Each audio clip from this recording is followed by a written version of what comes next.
Alright, let's do this. Oh, I see Guy is already here. That's cool. Hey Guy, how you doing? Oh yeah, sorry, I was putting down my microphone.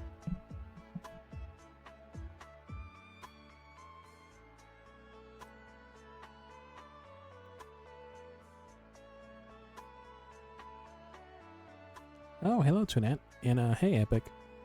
Yeah, so how the two of you are doing?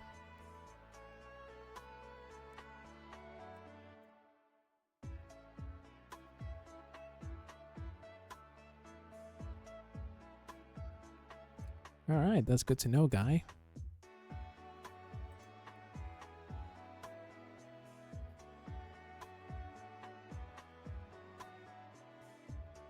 Hey Elmaris.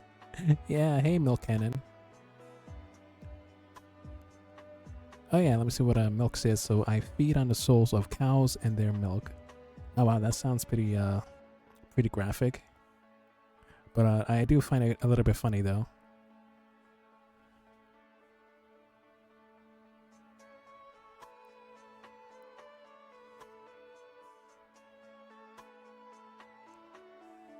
Oh yeah, for sure. Yeah, take your time, Guy.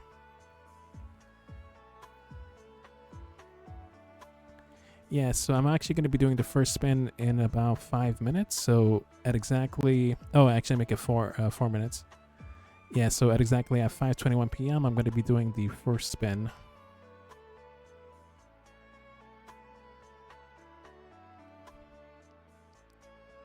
Ah, hello Gadget. Ah, hey Mew.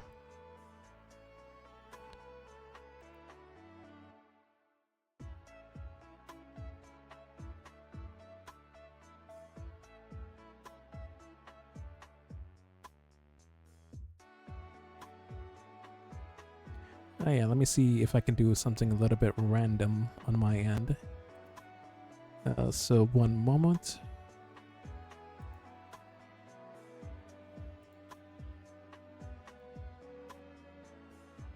There we go. But yeah, I gotta say, I'm very I am very surprised that we're like 2 streams away from reaching the big 100. But yeah, I can't wait to reach that milestone. Oh hey Jumpy, hey Exclamus.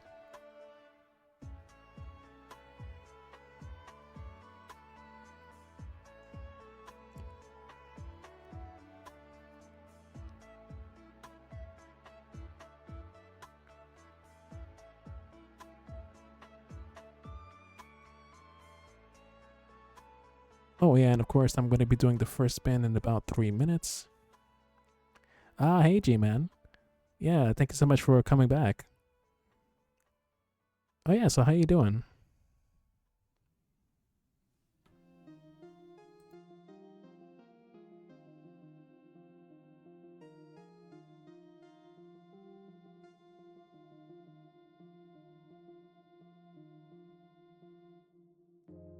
Alright, that's good to know. Yeah, no, it's really nice to know that you're doing fine, G-Man. But yeah, I gotta say the sketches from yesterday came out really nicely.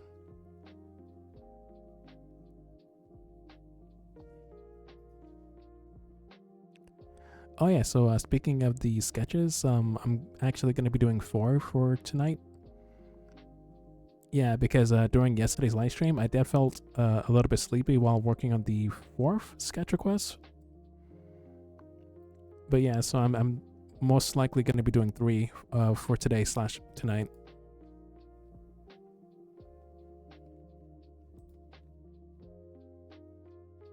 Oh, sorry, did I say 3? I meant to say 4. Yeah, 4 is the total amount for today's live stream.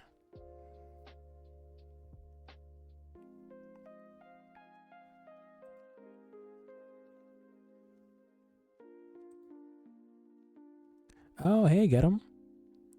Yeah, so how you doing, man? All right, so we got like 1 minute left.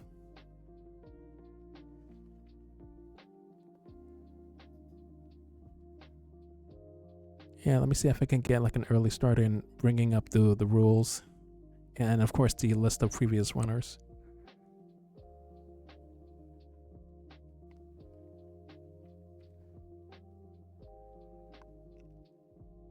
Ah, cool.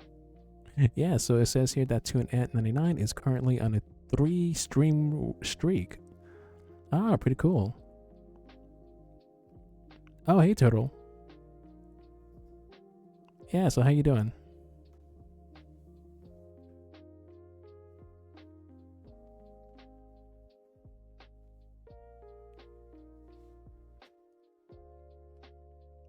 Meh.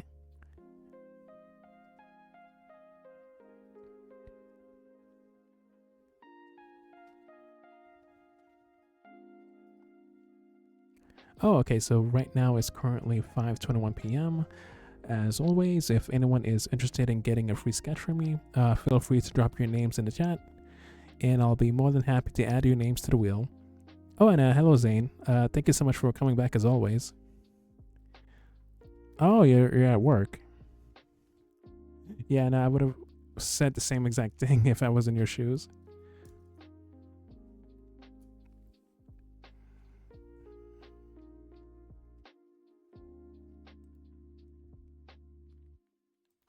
All right, so let me start adding those names.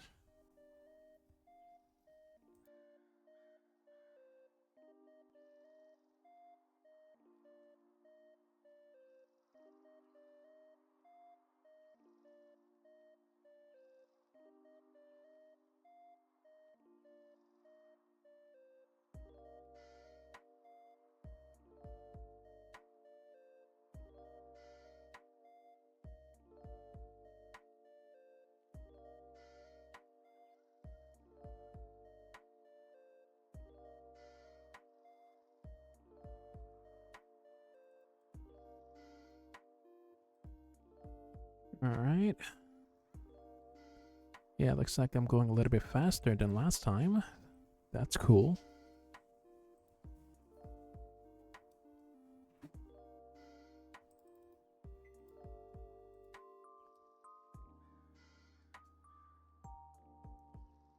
Oh, hey Kyle. Yeah, good afternoon to you too.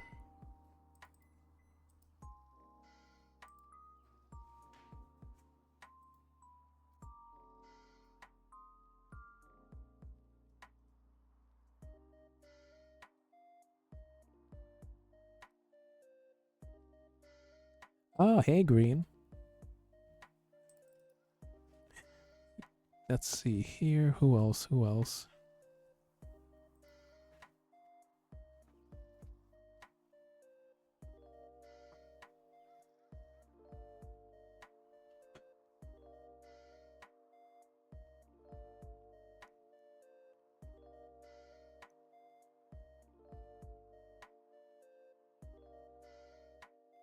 Hey, Speed. Yeah, so how you doing?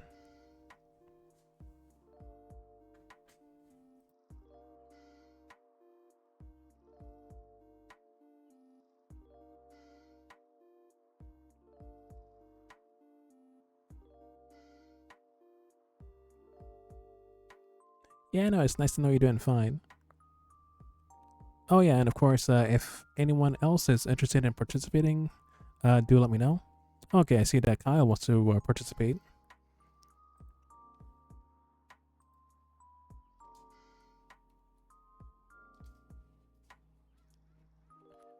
All right, same for the jumping one.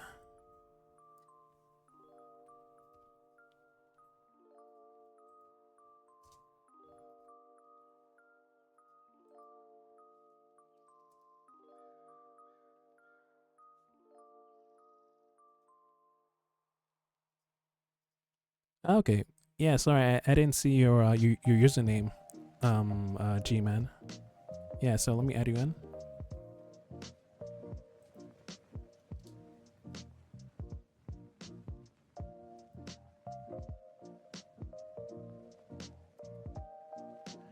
All right, so what about you, Exclamus? Do you want to participate, or you're good for today?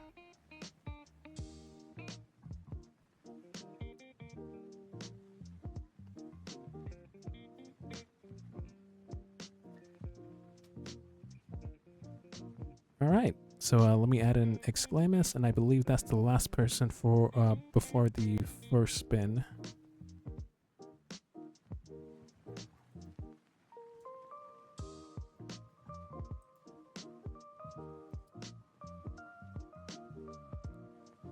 Cool, cool.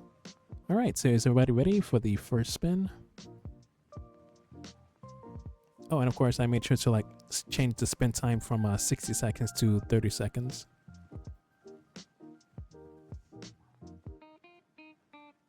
All right, great. So clicking on the wheel in 3, 2, 1, let's go. All right, so who's going to be the first lucky winner of today's 98th art raffle?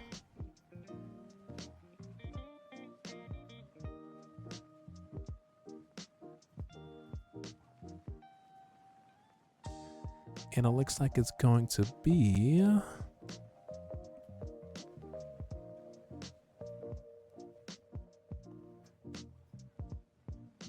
Oh, wait, it's still moving. And it's Milk Cannon 8K. Yeah, congrats, man. Yeah, so once again, the first winner goes to Milk Cannon 8K.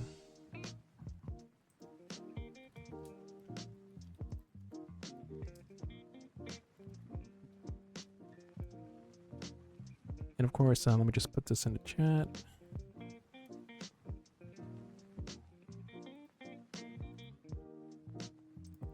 And sent.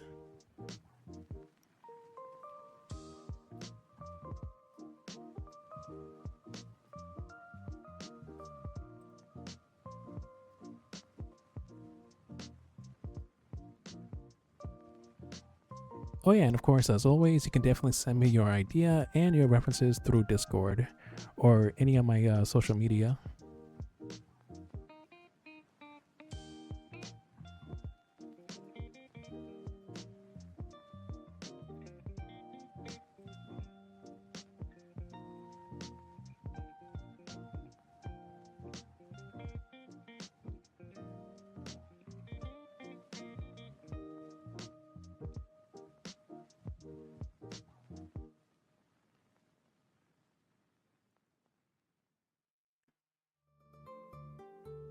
Yeah, so on a side note, like I really like this funny GIF that I added to my live stream. The one featuring like Eddie, not Eddie, Ed going inside a car.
Oh yeah, so while we're waiting on milk, let me just bring up this interesting video that I found on YouTube. Yeah, thankfully I already have it saved.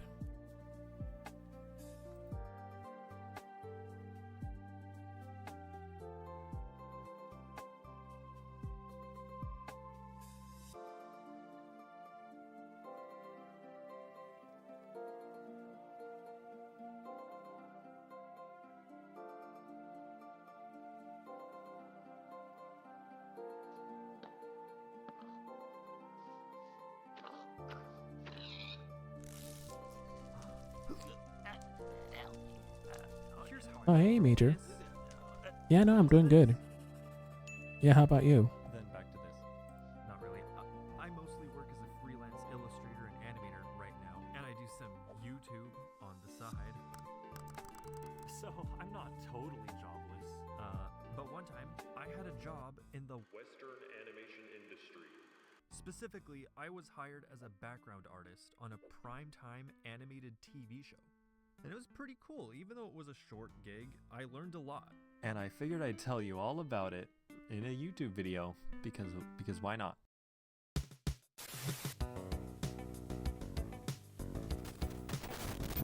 Now, I'm no expert on this stuff. Like, I'm not gonna be like, this is how you get a job in the animation industry, you loser, you dummy. Like, this is how you get a job, you unemployed ugly. No, I'm not the best source for that. Like, I've only had one industry job so far. But seriously, there's some amazing channels out there by people who have tons of experience in the industry and have some really good insights if you're wanting some actionable tips on how to enter the animation industry.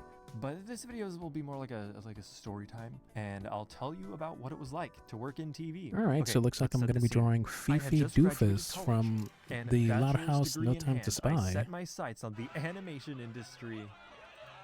One thing that they tell you in animation school, and that you'll hear from recruiters from every major animation studio, is to gear your portfolio towards the exact job you want. I decided my thing was going to be backgrounds, because I like painting and playing with colors, and I actually really like drawing backgrounds, believe it or not. So I'd been putting together a background painting portfolio, and was specifically gunning for a job in 2D animated television. I mean, that's why I decided to study animation in the first place, because I really like cartoons. Ever since I was a kid, I'd always dreamed of seeing my name in the credits of a movie. Oh, yeah, so let me see if I can start grabbing some references real quick. That was my goal, and I was gonna do that. And speaking of goals, oh, and also this is going to be like my first time drawing this character. Maybe you want to learn how to draw and paint backgrounds, or learn. So yeah, this is going to be pretty fun. Or make animations like this. Well, might I recommend Skillshare, the sponsor of this video. Skillshare is a platform designed to help you build creativity into your life by learning directly from real, super talented, and successful creatives. They have classes taught by professional illustrators, renowned graphic designers, and successful entrepreneurs. And let me tell you, there's so many classes to choose from, there's like thousands. I took a class called Mid-Century Illustration Fun with markers and ink. I've always loved the style of vintage mid-century art, and this class gave me the opportunity to learn and practice it for myself. It was so easy to follow, and you get to learn at your own pace because you can always pause and come back to it later. And not only do I have all this new art to show for it, but I got this little badge for finishing the class. Skillshare also makes a great gift for friends and family, so join today and grab a gift card while you're at it. The first 500 people to use my link in the description or scan the QR code will receive a 1-month free trial of Skillshare. Get started today! Okay, back to the video. So once I put together my background portfolio, I applied to a lot of studio jobs out of college and got a lot of rejections. Just all rejections. And my portfolio probably wasn't up to par with the hundreds of other artists with more industry experience applying to these background painter positions. And you know, there's always room for improvement when it comes to art, no matter what level you're at. But studios also like it if you live in LA. If you live in this red circle and you want to work in animation, congratulations. But one day, I got a call. I have phone anxiety. Yeah, no, I'm not gonna answer that. But then I got an email. One studio in particular was reaching out about my application for a background artist position, So they ambushed me with a phone interview without telling me it was going to be a phone interview. So, what do you know about our studio? But I guess I did okay because I got asked to do an art test for a little show of theirs called Archer. An art test is like a job audition, for lack of a better term. If a studio is interested in hiring you, and maybe they really liked your art and your portfolio, but they don't know if you can adapt to their in-house art style or like the art style of the TV show, they'll ask if you're interested in doing a little test at first. Because I was applying to a background artist position, they gave me a layout of an environment, an Archer style guide, then they tasked me to paint an example background in the Archer art style. I'm not allowed to show any of that, because... But I did the test, and I turned it in, and they really liked it. And I got an interview with the background director and the background lead, and it was super chill, they were super nice. And I think they just wanted to make sure... Yeah, I want to see if I can find some, like, other similar videos. I got offered the job. I would be working as a... I mean, like, obviously, like after this one is finished. So I packed my and hauled my ass across the country to begin my professional career in the animation industry. And on a long-running show like Archer, of all things, I mean, like, they're just gonna keep going with that, right? I mean, they're on season 14. Surely they'll just keep renewing the show for more seasons, and I'll have steady work in the animation industry for years to come. Yeah. I am very curious. Like, does anyone else like watches the Archer series? Day one of my new job, yeah, because I think there must have been like maybe 8 or 9 seasons. I mean, I've seen like a couple of episodes. They're pretty good, but I never really had like a serious dedication to like watch all of the episodes. The whole studio was pretty empty. It was pretty empty. Oh, that's cool to know, the Turtle. I could work from home. Oh yeah, so what do you think of the series as a whole? And almost the entire crew also worked from home. So I figured I would save on gas and commuting time and work from home as well. And don't get me wrong, I love working from home. I am a hermit, okay? Oh, you just started. If my entire okay, that's cool. job That's cool. can be done remotely, then why did I have to move? It's something to do with taxes. But what does a TV background painter do on the job? What is it like? Laura Price has a video that perfectly explains basically the entire animation pipeline and what each job... Who is lighting fireworks? It's October. And what each job title is responsible for. But basically, as far as working on backgrounds go, once the animatic of an episode has been locked down, meaning all the storyboards are finalized and complete and timed with dialogue and sounds, I'm gonna explode! Oh no! The episode is divided up into shots. Alright, so let me start sketching. In a scene is a new shot. Then this animatic gets sent to the layout department. On Archer, the backgrounds were laid out in 3D first, then painted over, so it wasn't a fully 2D pipeline. The layout department would build the environment in 3D and set the camera up for each shot as shown in the animatic. 3D renders are then sent to the background painters. Then I get to do my job. So the background director assigns a shot for each background painter to work on. We're given the 3D render of the environment to paint on, along with any necessary references and concept art for the scene. Then they'll give us information on what time of day it is in the shot and what the mood should feel like and what colors to use. And we can always refer to the animatic to get context for what's happening in the scene and where the characters are placed. Then it's time to get painting, finally. It sounds like a whole lot of things to juggle, but it wasn't too bad. Those instructions about time of day and colors, those were mostly given if you were doing an establishing shot. An establishing shot is a film term that refers to a shot usually at the beginning of a scene when the camera is at its widest, and it informs the audience of the location of the scene, so they don't get confused about where they are. On our production, the establishing shots would be painted and approved first, because that way, painting every other shot in that location is a breeze, because you can just use the establishing shot as your main point of reference.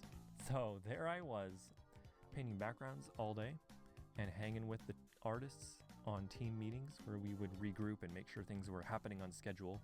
And you get notes on your paintings from the background director or the art director if they have any feedback for you or things they want you to change. And when your background gets approved, it gets composited with the character animation and they put in the voices and music and sound effects, and you have your episode. And here's a few of the backgrounds I got to paint. Since the season has like long been out now, I'm allowed to show these things. I learned a lot as an artist. I got even better at drawing backgrounds since I was drawing them all day, every day. I also got a taste of what the animation pipeline is like. I used to always think about how long animation takes, like there's so many steps of the process, putting a whole show or movie together, like the whole thing must take forever. And it does take a long time, but it's like a factory. When you finish doing your part on the shot, you pass it to the next person who does their part, and they pass it to the next, and they keep passing it down until it's all done. And this way things go quick and everyone is able to do their jobs at the same time for the most part. You could have someone doing character animation on one episode while someone else is drafting storyboards for a different episode. So it's very streamlined. Oh yeah, so Everyone has for deadlines and the whole idea thing that I is have a in mind, team I effort. think I'm just gonna I have her remember like this quote about the doing film like a industry typical that's like, evil "It's laugh. a miracle anything ever Yeah, gets so made." that's the direction Imagine I'm gonna trying go to with. wrangle hundreds, sometimes thousands of artists together to make one thing.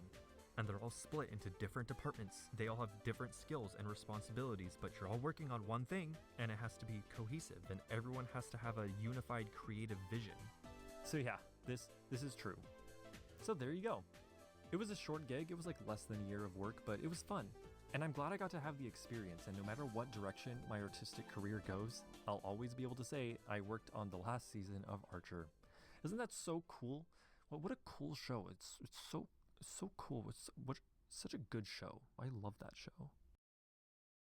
I'll be honest, I've never watched it, but I've skimmed through some of my episodes and found my backgrounds. And it was fun getting to show my family and friends, and there's my name in the credits. Specifically for the back half of this season and the 3-episode finale, those are the episodes that I worked on. But yeah, there's me. And you know what happens when you get your first credit. That's right, I got an IMDb page. Look at that, Tristan Davis, number 7. And here's a fact, they don't make the IMDb page for you. You have to request one yourself. I don't know why I thought they made it for you, if thinking about it now. But if you have a credit on a show or movie that's listed on the website, you're qualified. Hey, have you ever wanted an on-screen credit? Well, get a load of this. I have a Patreon, and if you become a member, you will get your own on-screen credit, as well as early access to my videos, behind-the-scenes content. If you'd like to join, you can go to patreon.com/curbs with 3 S's. And a huge thank you to my current patrons for their contributions. Your support goes a long way. I hope you enjoyed this video. If you did, leave a comment. Thanks for watching. Bye!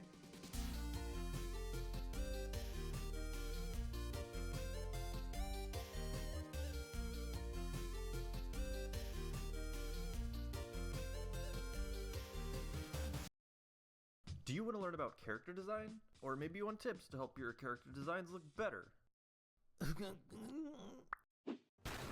Well, I'm here to share the entire curriculum of a character design class I took as an animation major. So, if you do these assignments, you basically took the class yourself. Like, actually. Okay, here's every assignment I had in my character design class. I will also throw in some design tips and principles, stuff that we learned along the way to help with our character designs. Everything I'm about to say, I learned in this class. Okay, let's get started.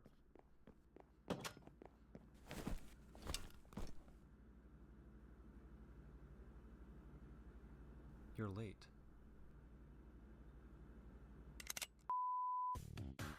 Okay, our first assignment was the anatomy assignment. And I'm going to call this assignment 0 because this is basically just a warm-up. Design a anatomically focused character design. Draw a character in their underwear. Okay, that was a joke. Oh, hey, Ty. Yeah, no, I'm doing good. How about you? Underwear, you could draw a skin tight. Oh yeah, so how was your sleep? Stuff like this. The point of this assignment is to get feedback on our anatomy skills before diving into the rest of the class. But at this point, all of us students had taken life drawing and gesture drawing, so we kind of had some practice of drawing anatomy and, stylizing the human form. But if you need to practice anatomy, there's plenty of online resources and references. Google Images, Pinterest, Instagram. You could go to a life drawing session. There's yourself. You could use yourself as a reference. You could pose for photos. If you need a hand reference, you literally have 2 of them right in front of you. Okay, I'm gonna have a drink of water after that. Unfortunately, I couldn't find my anatomy assignment from the character design class, so I don't really have an example. You could just practice figure drawing or do fan art for this assignment if you want, but feel free to take this opportunity to come up with your own idea for a character. That's what we did in the class. That's what we were supposed to do. Moving on. When you think about caricatures, you might imagine those caricature artists at carnivals that draw people really funny. And that's pretty much what this assignment is, honestly. It's one thing to capture someone's likeness in a drawing, but it's another to severely exaggerate their facial features. You've ever seen those recap cartoons by Cass Vanderpool? I mean, you probably have. He has millions of views, but he does really good caricatures. Honestly, drawing a good caricature can be kind of tricky. Isn't it crazy that you can look at this picture and think, oh yeah, that's Nicolas Cage? Isn't that weird? It's hard to explain how to draw a successful caricature. You just have to try it for yourself. But it's all about exaggeration. You can try it with celebrities or other characters. You could also practice with anyone. My professor recommended earthsworld.com, where you'll find a big collection of candid photographs to use as reference. My caricatures aren't the best. I definitely could have pushed the exaggeration way further. By the way, for every assignment, we had to do 2 of them. Here's my second one. Let me know if you can tell what celebrity this is. Any questions so far? No? Okay, well, okay. Well, you might be wondering, why do we Yeah, I'm pretty sure that was Kurt Cobain, the guitarist and singer from what was that band? How to push and pull those human features into different shapes. You can use that skill to design characters that will communicate different feelings to your audience. This is called shape Oh yeah, language. just 4 sketches. Shape language in art and animation is the concept that different shapes communicate different feelings. Circles are soft and friendly. Squares are solid and sturdy. And triangles are pointy and dangerous and bad. I don't know if there's any science behind this, but I'm pretty sure this concept is just built into humans. You can show anyone Geometry Dash, and they will immediately understand that the triangles kill you. The most straightforward example of shape language and character design is the emotions in Inside Out. In my class, we talked about shape language a lot, and it came up constantly. Now I remember. So it's important to know this early on. Yeah, he was from Nirvana. Yeah, that was the name of the band I was trying to think of.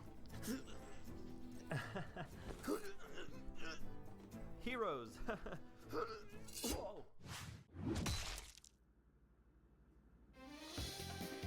In game development, a hero asset is any asset in the game that the player is going to focus on a lot, like the character you're playing, which is always on screen, or a weapon, or maybe an NPC that interacts with you a lot. These assets are always given way more attention from the artist because they're the parts the audience is going to see the most, and most likely remember.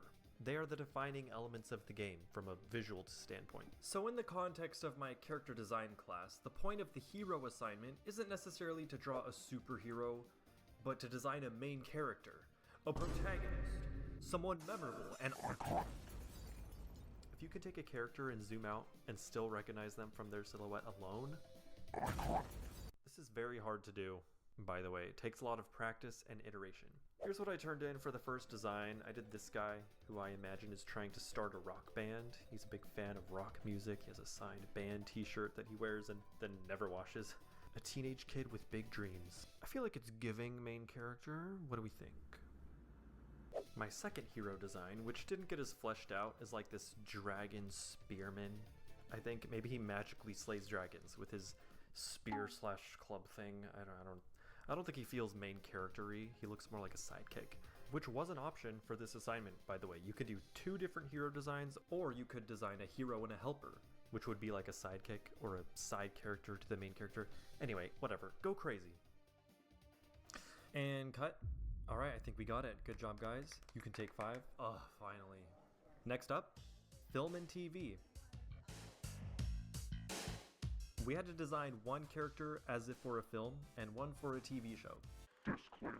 In the animation program I went through, everything was taught through the lens of getting employed in the Western animation industry. If that doesn't resonate with you or align with your goals, that's okay.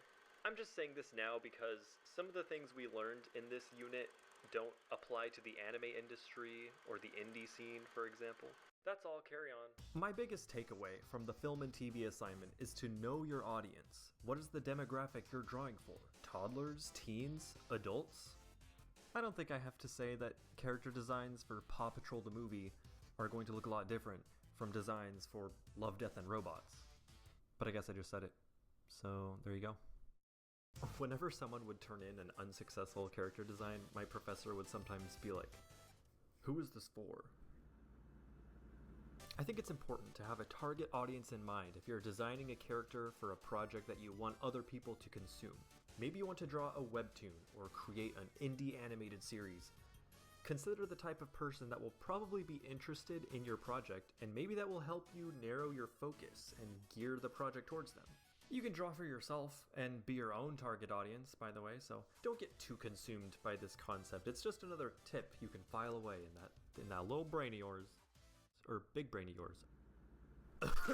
Here's my film and TV designs. For film, I thought of this young girl character who can teleport through these magical books, something you'd see in a Disney or DreamWorks movie for kids. And for TV, I did this funny steampunk guy. Maybe he's like a steampunk detective. Art style wise, I looked to Gravity Falls for inspiration, maybe a bit of Steven Universe. I don't know, I don't have too much of a backstory for these characters, so I kind of just drew until the vibes were good. The biggest difference between characters in film and TV is that TV designs are usually much simpler and easier to animate since TV is typically lower budget. Again, this doesn't always apply. In fact, this probably doesn't apply anymore at all. So, and then the anime industry is a whole different thing. Like, we're gonna move on now. Hey, can we talk? I have to tell you something. This wasn't a character design class. I lied to you. The class was called Visual Development and Character Design. Characters were the main focus, but visual development covers environments, architecture, props, and vehicles. For the vehicles and robots assignment, you could draw a car, a spaceship, a Honda Odyssey. Actually, don't draw a Honda Odyssey. You're supposed to design your own thing. It's a design class. Here's some van designs I did. This is supposed to be in the same world as my hero design. Maybe this is the van he drives with his bandmates, all messy and punk and graffitied. For drawing cars. Okay, please, I beg of you, don't forget to look at reference. Don't forget. Cars have rear view mirrors. Don't forget to draw the rear view mirrors. They have bumpers, chairs, a dashboard. It's these little details that will make your car design feel like a car. Oh, hey, hey, Beanbag. A rectangle. Yeah, so how you doing? Wheels. But you could draw any vehicle for this assignment. The point is to design technology. You don't even have to know anything about technology or engineering. If you're drawing a sci-fi spaceship, you could just add, quote, Greeble. Yes, Greeble. There's a Wikipedia page about Greeble, a term coined by none other than George Lucas himself. I may have gone too far in a few places.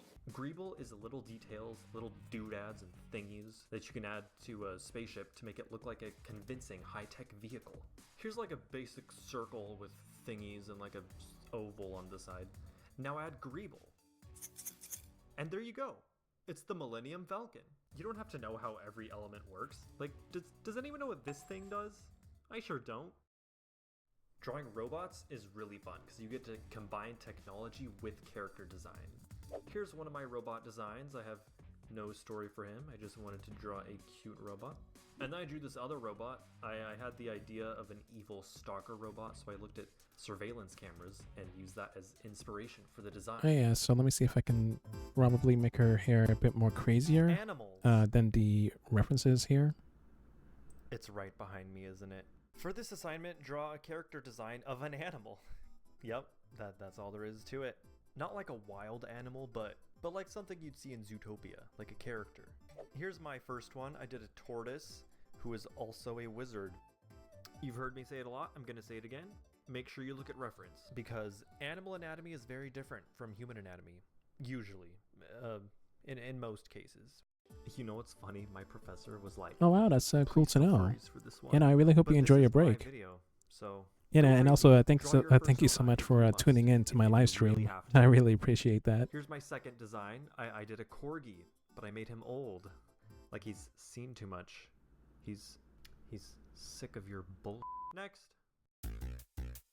With villains, notice that many of them have a pointy and angular shape language.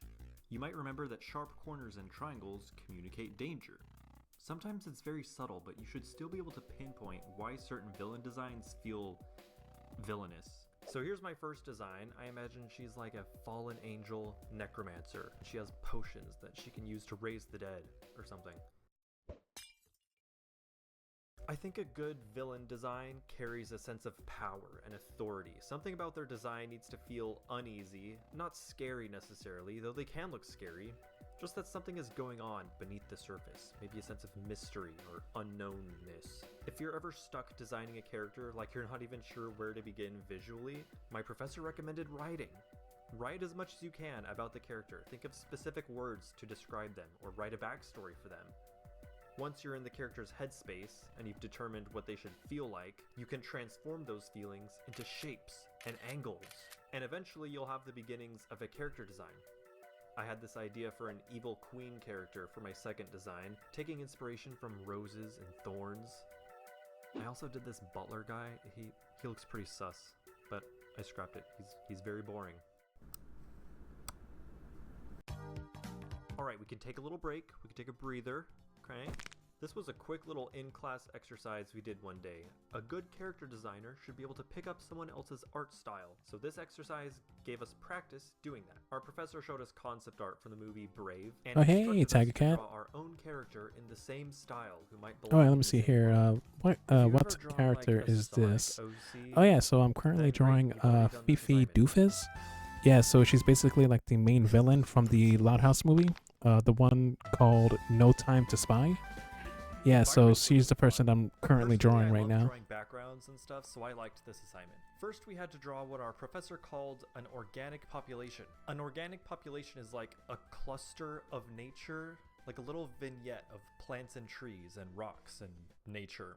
The idea is that if you wanted to design a forest for a project, it would be a lot easier to design a little slice, a little corner of the forest first. You'd have to design all the plants and organic matter that populate the area. The work of Marcel Hampel is a really good example. Here's mine. We had to sketch out 4 of them. I even painted one of them, so here's that. This organic population exercise is also helpful because designing a tree by itself doesn't feel as useful as designing it in context. When you draw clusters of things, it gives you a better idea of the scale. Then we did a larger environment piece, and I had this idea to design a really cool shaped mountain with a little house at the top. This was my first pass, but I wanted to make some changes to the shapes, so here's my second pass with color added. But then someone in my class said this section looked phallic.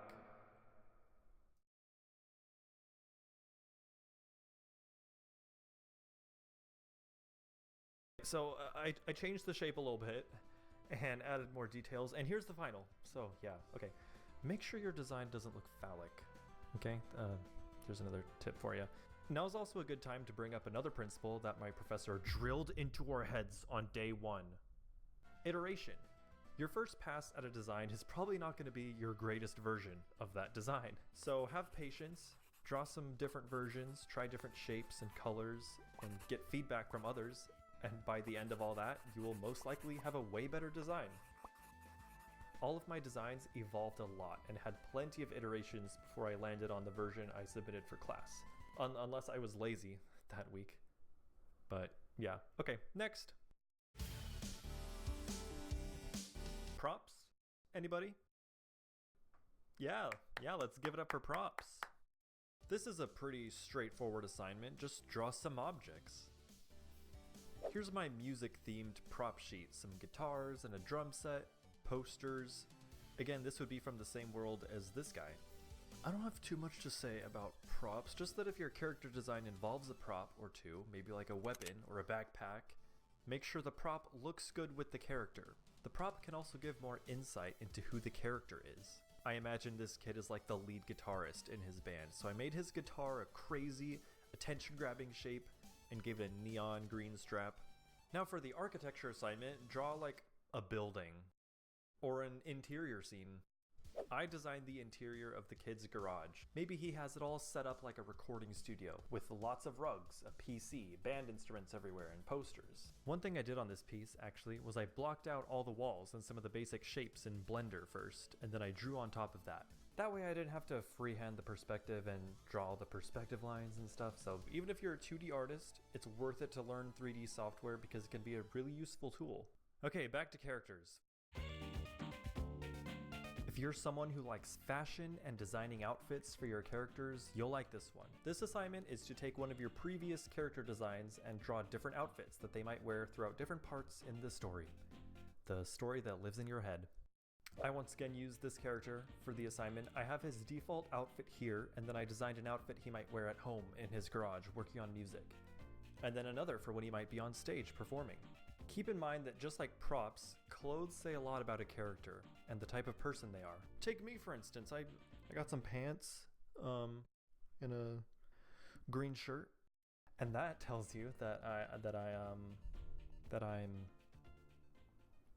well, it tells you something, obviously. Last assignment. We finished with monsters. For this, make up your own All right, creature so or let some me just kind of clean alien this sketch or up. mythical beast and design it. Bonus points if it's creepy or scary because that adds to the challenge. Now that we've done animals and villains and talked about shape language, you should have everything you need to tackle this assignment. Here's my first one. I wanted to draw a big spiky thing. Maybe it stabs things with its carapace. Here's a guy for scale. Now, you might think the monster assignment is oddly specific, but there are concept artists who specialize in creature design, and I quickly realized why that's the case because working on this assignment was uniquely challenging. After spending all this time drawing mostly human anatomy and proportions, as well as a couple animals, I noticed that designing a new anatomical structure is very different. But one of the tips we were given was to reference real-life creatures when designing your own creature. I came up with the, quote, orb dragon for my second design. I was thinking of a giant bug-like creature that spits pink acid at its prey, and maybe it has a bulbous bioluminescent dump truck. I referenced praying mantis anatomy on this one. And that's it. We're done. That's all. Obviously, there's plenty more to say about every assignment, about anatomy, color theory, storytelling. A lot of these different skills overlap with character design. This video could be 12 hours if I wanted it to, but obviously not. But hopefully this video gives you a brief rundown of what a character design class looks like, at least the one I took. Comment below if you plan to do any of these assignments. And thanks for watching. Bye.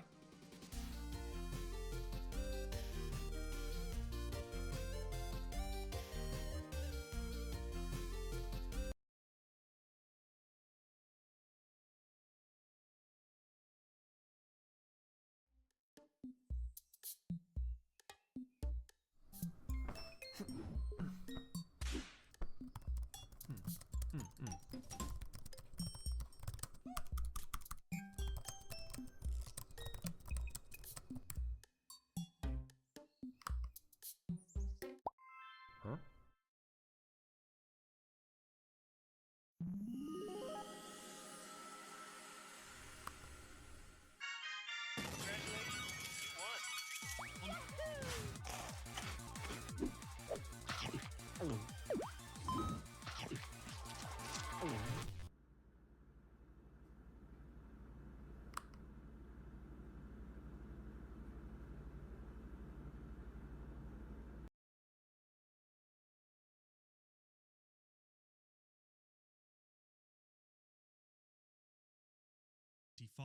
Schedule 1 was released on Steam.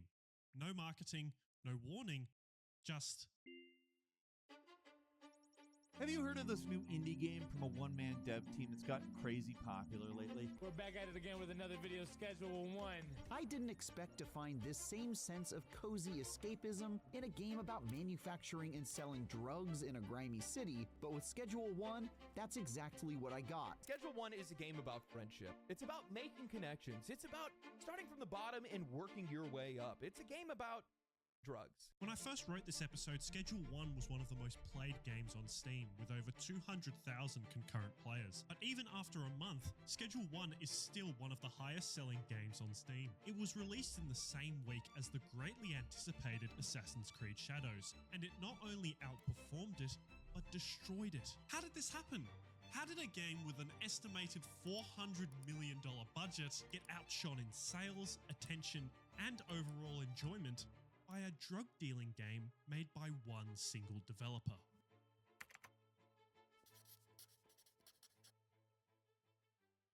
Schedule 1 is essentially a drug dealing simulator. Set in the fictional town of Highland Point, its core gameplay loop contains growing, packaging, and selling drugs for a profit. As you increase your output, you grow your customer base to the point where the entire town is addicted to your products. You also start from selling cannabis to moving on to more hardcore drugs in order to make a larger profit. And your main goal in the entire game is to become the kingpin of Highland Point, having everyone and everything in your control. When reading that aloud, it sounds like the game is pretty serious. But what makes this game so inviting is that even with a subject as heavy as drugs, it doesn't take itself seriously at all. This game takes the basic idea that goes all the way back to Drug Wars, the game we all had on our TI-86 calculators back in the day, and it combines it with a crafting game and Grand Theft Auto. Kind of a first-person GTA Chinatown Wars, only you're not just selling drugs, you're also manufacturing them. Everything's a little exaggerated owing to the cartoonish characters, and while the graphics aren't going to blow everyone away, they're honestly more consistent and solid than you often get with these one-man indie games. But this carefree style shouldn't discredit how seriously this game commits to the bit. A fun detail in the game is that certain drugs will create different visual effects on the customers, like making someone glow, getting them electrocuted, or even removing one of their eyes to make them look like a cyclops. And the drug dealing process is only one facet of the game. It has a police system, pickpocketing, cars, skateboards, money laundering. It has the full package. Even repetitive tasks like harvesting reefer and packaging it into little jars for distribution are oddly enjoyable. Watering crops, mixing ingredients, and breaking a freshly baked tray of crystal all Disney feel used to give really this breathing room for satisfying a new and show. lulled me into a contented, meditative state that almost made me forget I was committing numerous felonies. And when you combine a fun and addictive gameplay loop, pun intended, and mix it with incredible attention to detail in everything that surrounds it, the game is bound to gain some attention. But it's more than that. Beyond the pure fun that this game brings, the most impressive aspect about this game has nothing to do with the game itself, but the making of it. Because the entirety of this game was made by one single developer. Games made by one guy, beating teams of 1,000 developers, tens of thousands if we're going to count Ubisoft in this conversation.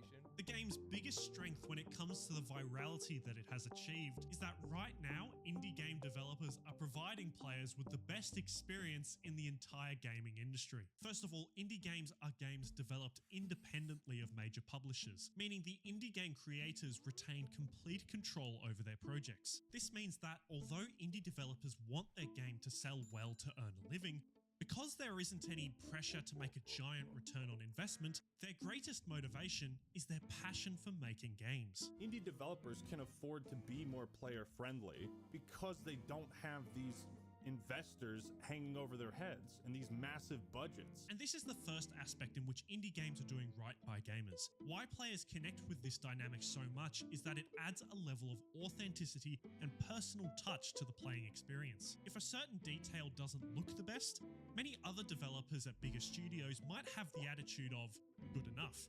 But an indie developer who is passionate about what they're creating, they have the attitude of it needs to be better. And when a game is made from pure passion and has that attitude towards the game they make, players can always feel it through the game's quality. Indie games also often rely on limited resources, but Oh yeah, that is so true. bold ideas, innovative gameplay, and a willingness to take risks that bigger studios might shy away from. This allows new releases to stay fresh, and they are able to push the boundaries of what is possible in games. But like I said, AAA gaming has been in decline for some time. Meanwhile, indie games have become a spawning pool for creativity and imagination. This constant movement and reinvention in indie games is what gamers love the most. Although sequels to successful games can also be very enjoyable, gamers will always yearn for new experiences. When an indie game can take a pre-existing genre and add a completely new twist on it, players will instantly be drawn to it. And on top of this personal, ever-evolving touch, indie games are just cheaper than their big-budget competitors. In recent years, the average price of AAA games has skyrocketed, whereas indie game prices have relatively remained the same. And in the middle of a cost-of-living crisis, no gamer wants to be spending more than $100 on a single game. So when an indie game is more personal, more innovative, innovative, and is 80% cheaper than other games in their space, then it's no wonder why indie games are filling up players' Steam libraries. Okay, although the case for their success is strong, by no means are they perfect. I mean, what makes Schedule 1 such a surprise is that it is so well made right off the bat. Indie developers are aware of how difficult it is to make an enjoyable game.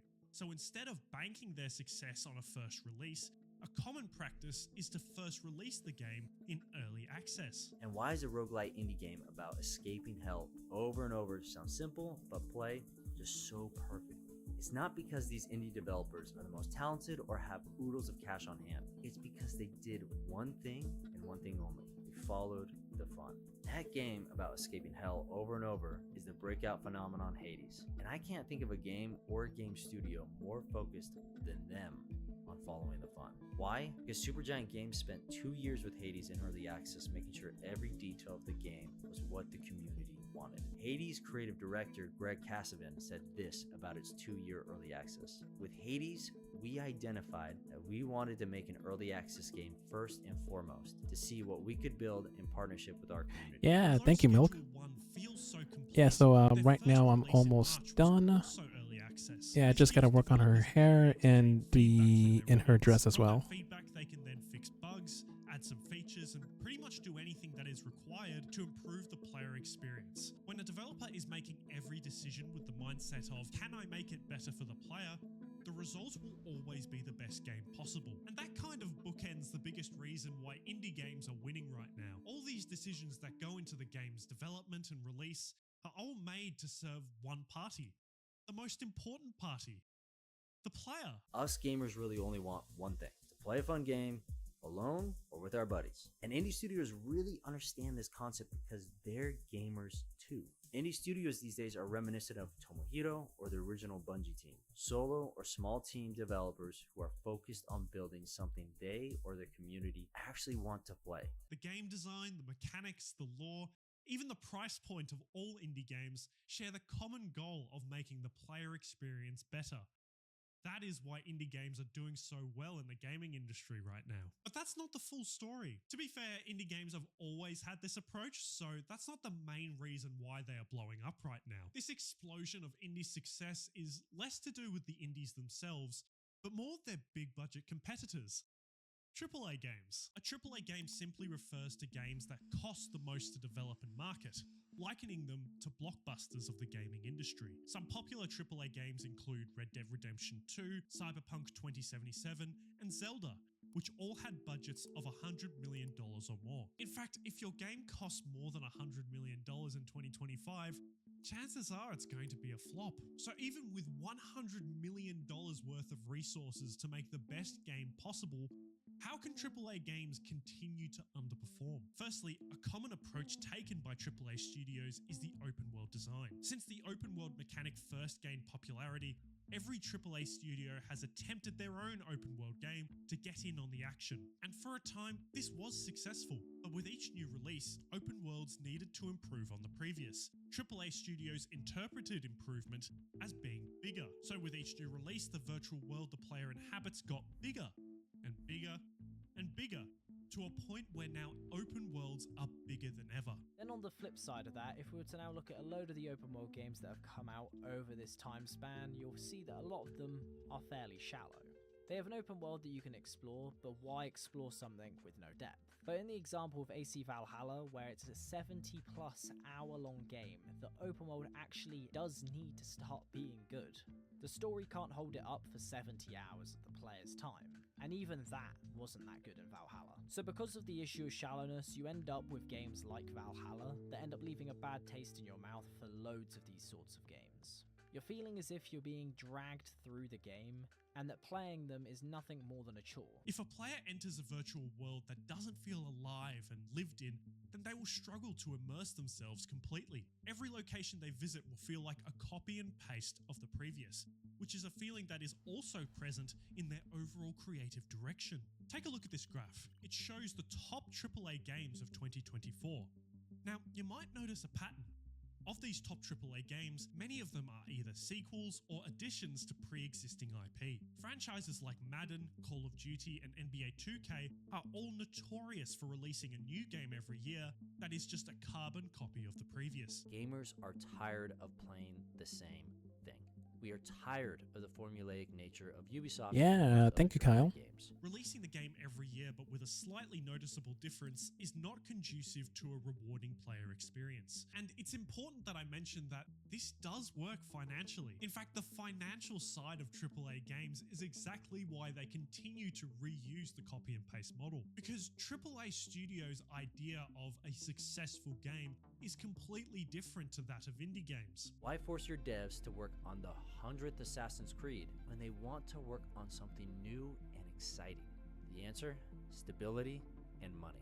This may be obvious to everyone, but milking an IP over and over again is the easiest way to make money as an entertainment company. With each game released being more expensive than the last, it's important that AAA games take every opportunity to make the most money possible to provide a profit for the studio's investors. So this means that every decision made when it comes to the making of the game, whether it be the design, mechanics, or IP, their goal is to make the most money possible. The biggest reason why this way of thinking is disliked by players is because it is all at the expense of the player experience. When the world is bigger and blander than ever, that isn't always good for the player.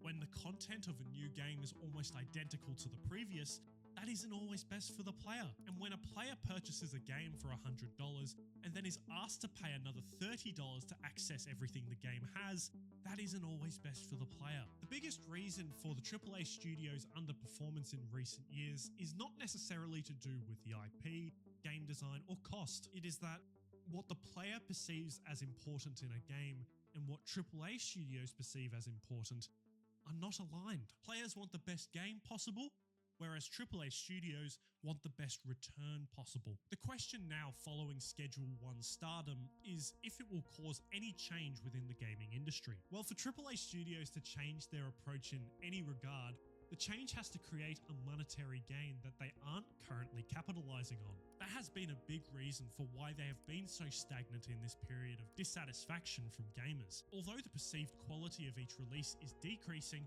AAA titles are making more money than ever before. So the only way a change happens is if it makes the big studios more money. As for indie games, they will most likely continue to be the beacon for reinvention and creativity. For every bad AAA game released, 10 great indie games are released simultaneously. I mean, why is the Untitled Goose Game the best stealth game I've ever played? Hey! I'll just take this. That is what makes indie games so special. A game like Schedule 1 that challenges industry norms can rise above all the manicured AAA titles and take the top spot on a global scale. Indie games are and will continue to act as trailblazers. And if indie games continue to surpass their AAA competitors more consistently, then it might force AAA studios to pay attention. If AAA really is to change, then the path they take needs to be laid by indie games that achieve global success. One of the biggest examples of this is Minecraft. It's easy to forget that Minecraft was originally an indie game. Although now under the Microsoft umbrella, Minecraft was originally developed by a small team at Mojang Studios. It was first released in 2010 in alpha, an early access period, and it eventually grew more and more. Fan communities for the game grew to the point where they were able to host a convention to celebrate the launch of the full game in late 2011. And like it is today, this was a once-in-a-blue-moon event where an independent release takes over the online world. Minecraft achieved this by doing the same thing as indie games do today. While most AAA games at the time were self-contained win-lose archetypes, Minecraft turned that format on its head. The game had no story, no Alright, so this is pretty good so far. No, actually, I'm pretty much done, but yeah, so Milk, what do you think? What are your thoughts on it? Players could enjoy in a game. So the key takeaway from Schedule 1's success is that it perfectly illustrates the power that the player holds within. Oh, and of course, I'll make sure to add in Drew and Ty for the second spin. Is what drives progress within the gaming Yeah, industry. cool. Without the player, Yeah, thank you, Milk. the industry Yeah, ceases so to let me send the exist. sketch over If to you. AAA titles are losing their quality, Players will be there to let studios know, and when an indie game provides one of the most fun playing experiences in recent years, gamers will always be there to Yeah, I think push you get it 'em. further into the limelight.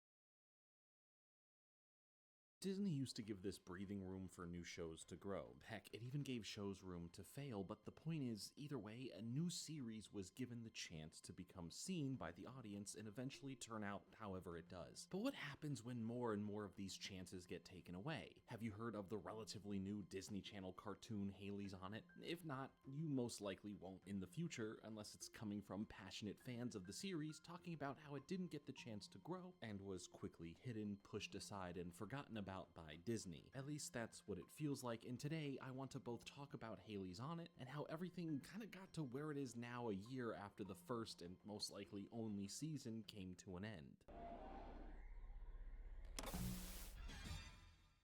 I don't really want this video to come off as just this shot at Disney being out of touch or not knowing what they're doing, or even that I'm trying to say that things were different back in my day. I'd rather this be taken for what it is, an actual look at what Disney is doing, what they are focusing on, and why we keep finding ourselves in the same repeating cycle of interesting new shows coming out, people ending up enjoying it, then the series getting canceled in 2 or less seasons before the series fully had a chance to bloom. We've really started seeing this throughout the 2010s, even in some of the recent series that I've covered in videos like The 7D or Pen Zero, but now in the 2020s, it feels way more aggressive in some cases. Haley's on It joins the list of shows that ended up having a lot of promise and built up a passionate fan base, only for Disney to act like it never existed. In fact, Disney didn't even utter a word about the series technically ending, just letting everyone hear speculation that the series is dead, and the longer time goes on with this radio silence, the louder the true answer gets. Haley's on It is unofficially canceled to the public, but behind the scenes, everything points to a clear picture that we won't be seeing a season 2. Let's first take a look at what Haley's on It was all about and how it all came to be before we get to what exactly happened to it in the end. Coming from Nick Stanton and Devin Bunge, a pair who have been working together on essentially every project they've worked on, Haley's on It would be their first animated series they would create, changing up the workflow behind the scenes when overseeing the creative decisions and more that go into developing an animated series. The premise was built off of an idea regarding a professor that comes from the future who arrives to a 14-year-old girl and proceeds to give her all this information about the future and what she is meant to become and is destined for, but only gets a limited time each time to say things but can never fully finish. This was a solid idea for the pair. They really loved how they could evolve and grow with these main characters for the series, and luckily, the series would be picked up and greenlit initially for 20 episodes, and before it would even premiere, the series was also greenlit for an additional 10 episodes, giving its season 1 30 episodes in total to play with. Majority of these would be segmented, so you can kind of double that nearly. But with everything going so good, why didn't the series continue getting the same attention and push from Disney it seemed it initially was? We're going to get into that and more in just a moment, but I have a task list of my own to go through, so what's next? Yes, that's right. See you in a moment. We'll be right back with Haley's on It. We're back with Haley's on It. Haley's on It is a fun enough premise, the weight of the world being placed onto a teen girl's shoulders as she is given all this info of what she now needs to do is a lot to set up. But here she's left with her task list of things to do in order to make the future that should happen, and not the reverse, where we get to see these grim teases of that here and there. Haley's list becomes the main focus of the series that splits its time being something that is building a better future and a way for her, as well as other characters, to grow and discover more about themselves during this crucial time in their lives. It's Haley, Haley's best friend Scott, and Beta, a futuristic operating system that keeps everything in line as we go on this funny, heartfelt adventure. Haley, voiced by Moana herself, Auli'i Cravalho, is like like a lot of teens, still figuring themselves out, still nervous and scared to take risks or understanding your own feelings, and has insecurities that can sometimes hold her back. But thanks to her now knowing her future purpose and how it relies on her actions now in completing a task list, it becomes partially a story about learning to get out of your comfort zone. And I think for me that has hit the hardest and resonates the most. It's why I personally ended up enjoying the series. Now, I'll talk about this a bit more later on, but the series isn't perfect. There are some things in the series that feel like it's held back, like certain random tasks and some will they, won't they moments between characters that do, in my opinion, take away from the overall premise. That's not to say that in some cases that the relationship of certain characters isn't integral to a major plot point. It's just that it sometimes feels a little too cliche and not as interesting as some other stuff. So let me just bring back the rules, the wheel, and of course let me add in the other people, the other participants who wants to, participate in the art raffle. Cast in the role of Haley, that since she can sing, they can incorporate the ideas of someone who isn't great at and is nervous about putting. Yeah, so if I remember, it was Drew, Ty, and Eloy. Well liked both critically and by the general audience, but after the season 1 finale, that was it. There was no confirmation of a season 2, no general statement about the future of the show, and a bunch of left-in-the-dark fans who probably ended up only disappointed in the series because the investment into the characters... Oh yeah, I see you, Carter. Yeah, I'll definitely make sure to add you as well. Alright, so that makes 4. Well, Disney has turned... Oh, okay, that makes... Oh, I guess there's another person, Beanbag. Alright, so that's 5. Whether they be these massive cinematic universes like with any Star Wars or Marvel stuff, or just returning to things that worked in the past, like having these reboot continuations of series like Wizards Beyond, Waverly Place, and Phineas and Ferb. There is no long game when it comes to what Disney wants. It's not really just Disney either, it's all of the networks. It's just unfortunately what the landscape has turned into. Disney is just being name-dropped like this because of the series I'm talking about, but also because they have some of the most egregious examples of what I am talking about in general today. I get why it makes sense for the business side of things, but we never got anywhere with any of the big series without a chance being given to them as they grow. While some series do get a chance to get 2, 3, 4, or even more seasons, those are usually in the extreme popularity cases. And even then, some of those shows still end up having to rush their ending or wrap up early because there won't be a renewal for more. Disney is interested in franchise content and streaming numbers. That's mainly it. Those are the only 2 factors driving which shows end up staying and which shows end up getting Thanos snapped from existence, only left for some doofus named Jordan Fringe to make a wait remember video on some odd years later. I can't stand looking at that thing. I can't. Vile. Look at how smug that thing is, too. Maybe it's all a simulation. What is my run? Who runs Jordan Fringe? Who was this cutaway? What is why is it so bright outside? Wait a second, this isn't my beat. Wait, remember the word blend? What am I talking about? I should go back inside and finish this video. Personal existential crisis aside, Disney just has a track record of pushing shows aside or completely bailing on them early on, where it feels more rare to see a show actually find some form of success on the network. Haley's on It unfortunately didn't get the chance to find more success as a year ago, nearly to the day, the final episode of the first Oh yeah, so there was like a void on the wheel. Yeah, so I was having a hard time trying to get rid of it, but thankfully I was able to resolve the issue. Well, it did, and it didn't. It's annoying, and it makes you want to question what even goes on behind. Alright, so it looks like all 5 new participants are here. So Drew, Ty, Eloy, Carter, and Beanbag Man. Haley's on It premiered, and after we get this massive build-up where certain story points are intersecting and teasing a larger and possibly more lore and story-driven season 2, that was it. There was no news, no updates, and basically it was completely radio silent on what the heck happened to the series. Alright, so let me start checking. So let's see, Epic is here, Elmer's is here, Toon Andit is here, same for Guy is here, Miyu Super Kawaii is here, Total Bravo is here, yes. Let's see, Gadget Boy 197 is here, same for Kyle. Same thing for Jumpy.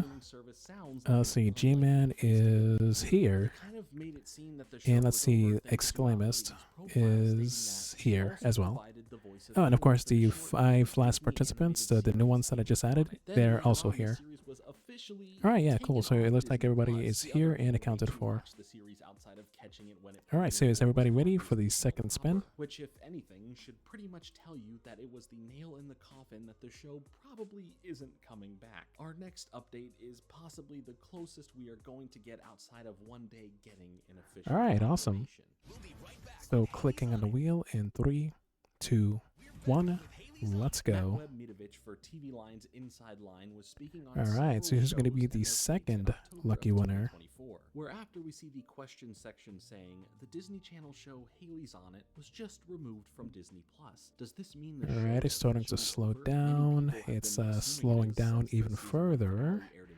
And it looks like the next winner is going to be... I can confirm that Haley's mission has ended. It's still moving, it's still moving, and it's...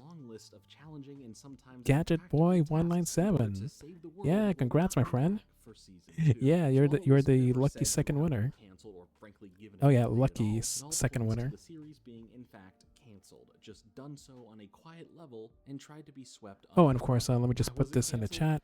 Who knows? That's a whole different checklist to look at, and I'm still busy with my own, as you can see. But we can look at lower viewership ratings because it would be on TV one night and on streaming the next day, giving no push to the viewer who wants to watch it a need to go seek it out on TV as it premieres. So then they can just kind of wait to stream it whenever they have the chance. It's just how it is in this modern era of streaming. But then again, I feel that things should be factored better if this is the release strategy. Most all major shows will premiere the same night now on streaming as they would on TV. Or hey, my next point, marketing it better in general. Disney has a marketing and where before a series sent. comes out, I do feel like we get to hear a good bit about it. But then after it releases, again, radio silence. Unless you're this big massive hit from the jump, then you'll get special treatment and actually get promoted. Oh yeah, so let me just ping Gadget a real quick message on Discord. More and more, we see these series get so highly anticipated before their release, only to see them seemingly disappear once the series starts premiering, to the point where you either become so unaware that you forgot about the series, or you become a scorned fan who feels like the thing you like isn't worth the network's time, or even feeling starved for the lack of anything surrounding the series. Yes, not every show can be a winner, that's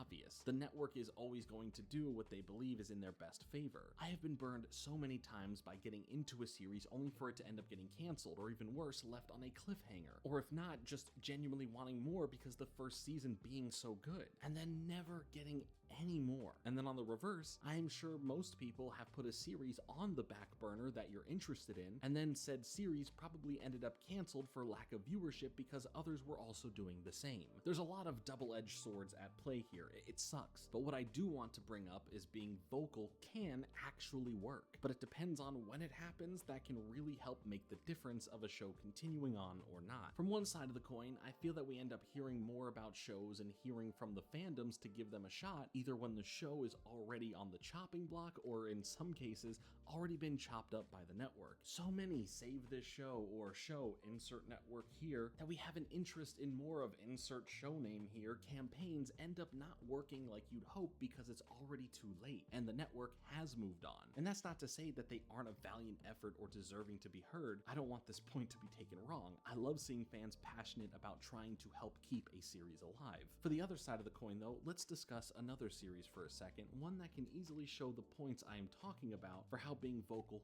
can work. Common Side Effects. Common Side Effects is a brilliant show that premiered a few months back over on Adult Swim, and as the weeks went on, more and more people began talking about it, spreading to others that they want to see more of this show, and if you want that to happen, you need to tune into the series as the episodes come out, not just after the series is over. I do think that aside from the show just being really good and self-deserving of a second season, that the vocal aspect coming from the fans online and telling others about the series and more Yeah, so I've actually watched Common Side Effects last year, and it's a really good series.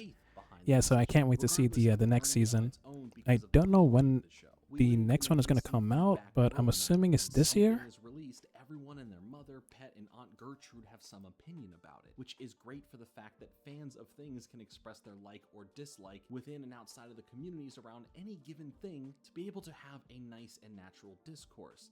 For the most part, sometimes there are spaces online that take opinions as law and get a bit too into it all, but that's not the point. But there are some negatives to having access to instant feedback, especially from how the network may see it. Gone are the days of giving things the proper time to grow naturally. If it's not an overnight hit and one that continues to perform at unrealistic expectations consistently, then the series probably won't last. When dealing with most new series, the first season is always the testing ground of building up an audience and letting the series find its groove before the second season usually comes around to tighten things up and have a greater focus on everything that did work. It seems that sometimes, even when a series does get a second season, especially when it comes to Disney, the series doesn't get the best chance to highlight all of the strengths it may now have.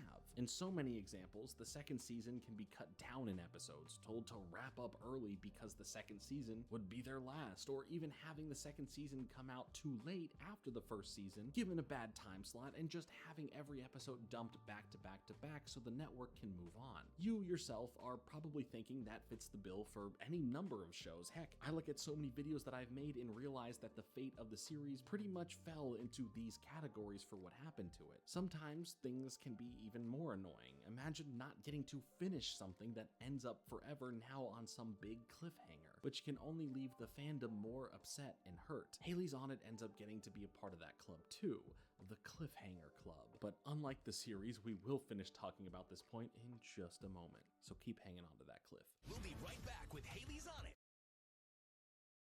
We're back with Haley's On It. In discussing the ending here, I won't spoil anything, but a lot of the criticism also gets thrown at the series for how it cuts off, and the fact that the series ends on a cliffhanger without knowing if they would get a second season. I totally understand feeling like that, but it did feel that there was this level of confidence from the creators to end the season like this because they felt they probably would get this next season. But overall, it is a fair criticism to be upset at those who created the cliffhanger as well, based on not only having an unfinished story, but so many unanswered questions, unfulfilled teases, and a lot of confusion for where the series would have gone with certain plot points. It's hard to become invested in something only for it to lead to nothing. And in this situation, it's Disney's fault and it's also the creators' fault. And this isn't a dig at the creators, it's fair criticism for planning the series out. Because now I'm left with more things that I want that I'll probably never get. How would you show me something if I couldn't have it? It's not a bad thing to want more, but it is a bad thing to tease me with more and then never get it. So yeah, the show isn't perfect. There are plenty of things that didn't work for me in the series, like the whole will they won't they romance between the main characters, and how things get left on with it for the sake of the cliffhanger, despite knowing that we would eventually get to a moment like this. While I am not a hater of this aspect or don't think it's not important, there are things in the series, like with the finale, that play this up to be too tied into the main plot and literal fate of the future because of relationships between characters, and it doesn't have the big payoff moment. A lot of it is robbed and saved for a second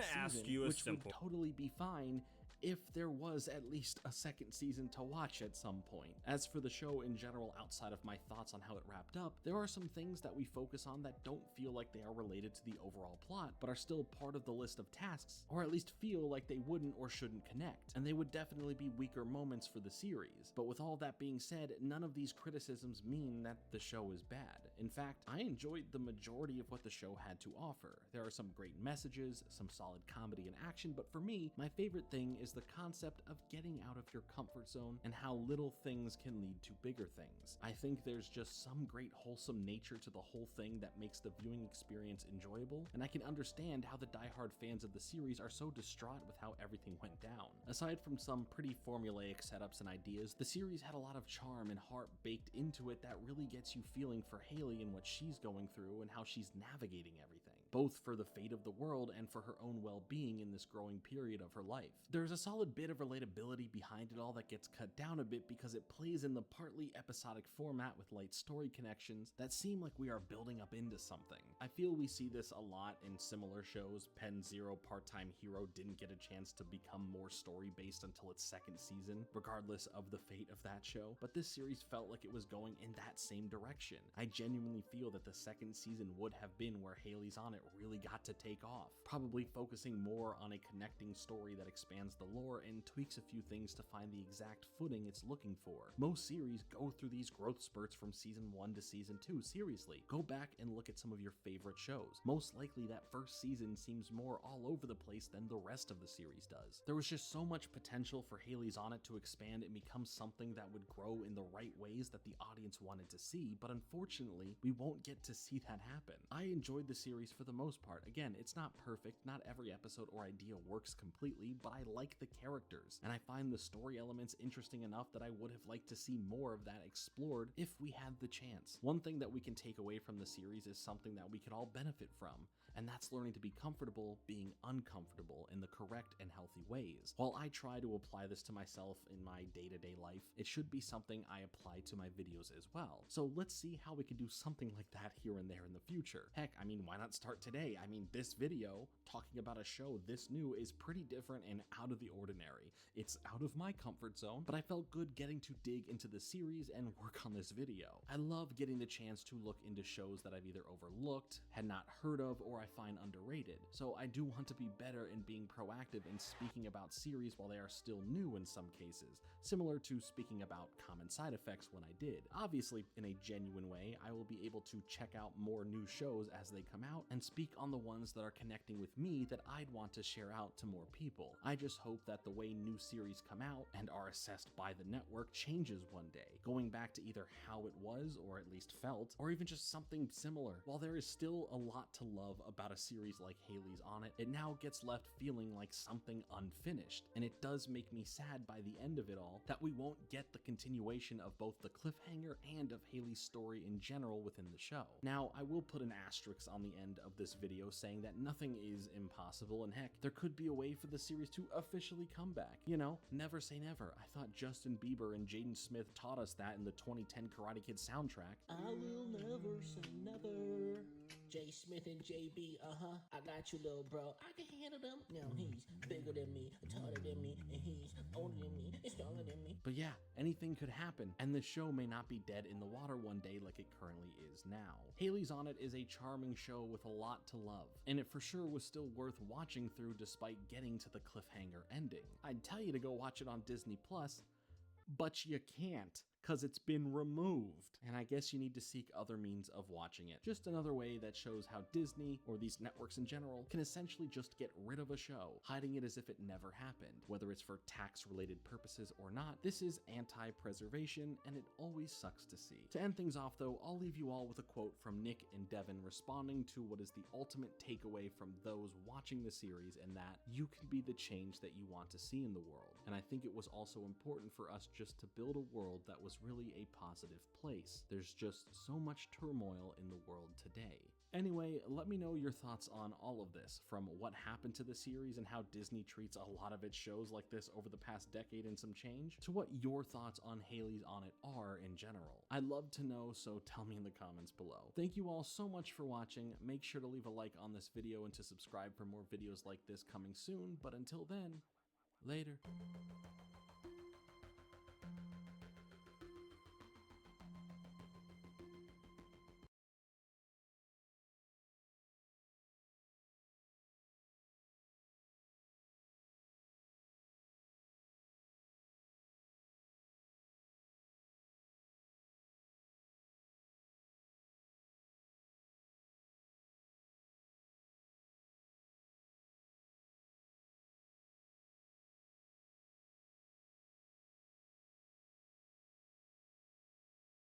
Is Word Girl. Well, most of you would say a PBS Kids show character who blew up on TikTok with those power scaling videos and quips of the show being very, very funny. Others would say just a show they watch when they were young. Now, while those are true for me as well, after doing some research, I found another answer. Word Girl is God. Word Girl is not just a character. No, she's a definition. The basic idea of Word Girl is terrifying when you go deeper, not just because on a power scaling level, because I can safely say I have found powers to this character no one else has known about, but that is not the furthest to it. This Word Girl is not just her powers, she's her pain, and she's screaming, but her own mind and show is filtering it, and as a writer, I would like to talk about it for an hour to an hour and a half. Okay, kick off the ominous intro.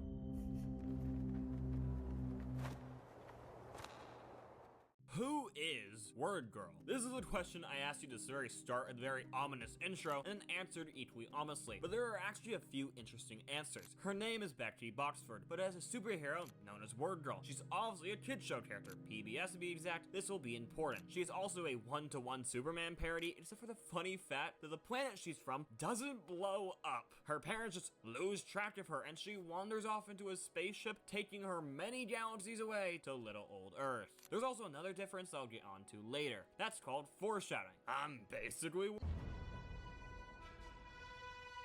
Wait, I'm not done. See, before we go into that, we need to talk about another thing Word Girl is. A Marvel character. That's right, there's an officially Marvel published Word Girl comic out there, and I read it all. Through a legal means, just not the print version, because it's $100 to buy, and I'm not doing that. See, the comic itself isn't that great. Well, it's fine. It basically is just another episode, if not a low tier one, with the comedy not being the best. But it is official confirmation that Word Girl is in the Marvel comic multiverse, most likely being in her own contained universe. Let's call it the Wordverse. Now that we got who Word Girl is and some things to remember, let's go into her low-level feats.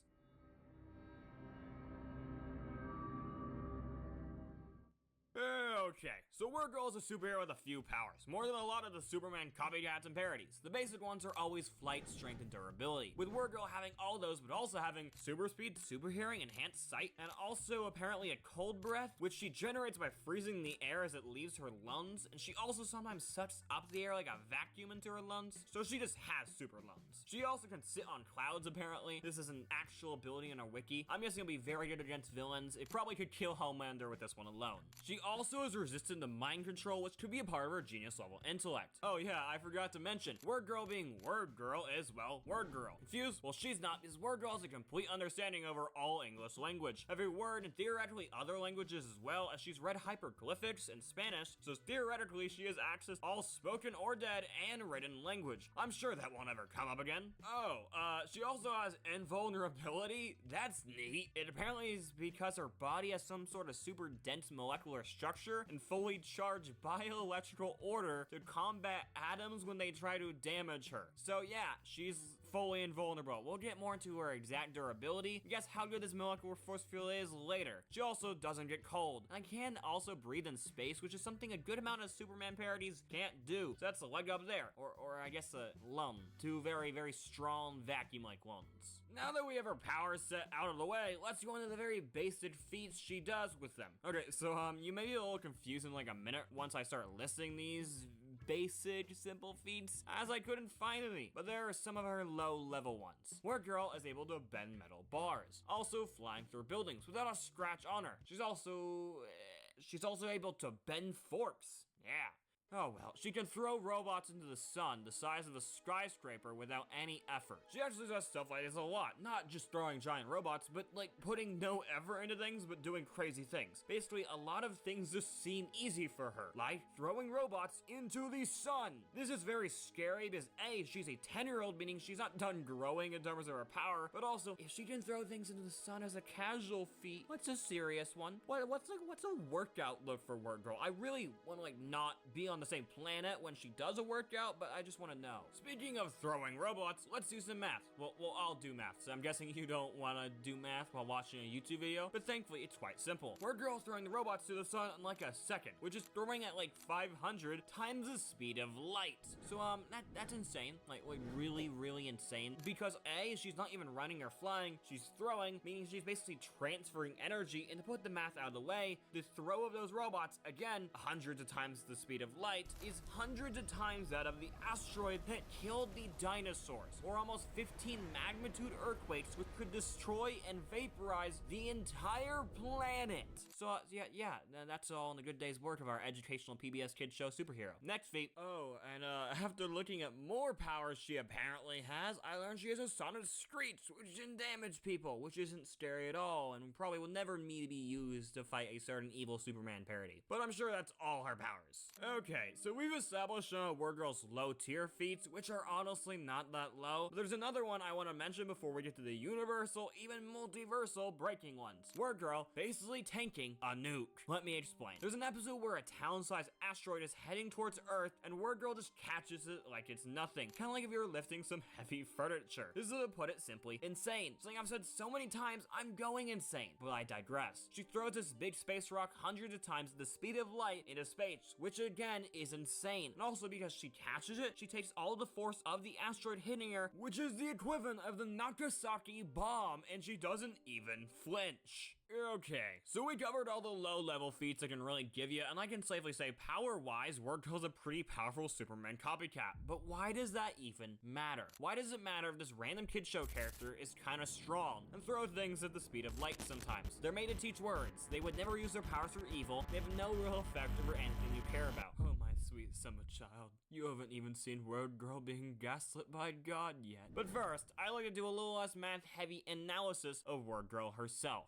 Word Girl's a sociopath and would kill Superman when Guiwa reciting her alphabets. Okay, maybe. Let me explain. Superman is a pretty cool guy. Saves kittens from trees, saves the world from evil aliens, and does weird stuff with pink kryptonite. The Flash, pretty fast, but also a pretty good guy. Homelander, well, not a good guy at all, but he's a supervillain, so you don't expect him to. Same with every evil Superman. Now, is there every anime character ever that my horde of anime-loving audience wants to see? I know you guys probably wanted something like a Bleach video or a Freerun video or even Dan, but no, you're getting 40 minutes of Word Girl. Speaking of Word Girl, she's probably also a good guy, being a superhero and being like, what, 11? So she couldn't possibly have any evil intent, except when she drops animals off skyscrapers and plays catch with them across the planet against their will. Yeah, that's a high-level feat we'll talk about a little bit, but the moral analysis is that Word Girl is insane. The animal in question is Huggy Face, a fully sentient living being who just looks like a monkey. He can even fly a spaceship. So not only is she torturing an animal, but she's torturing a sentient being who has no ability to vocalize in words, her favorite thing. And of course, his screams can't be heard across the planet.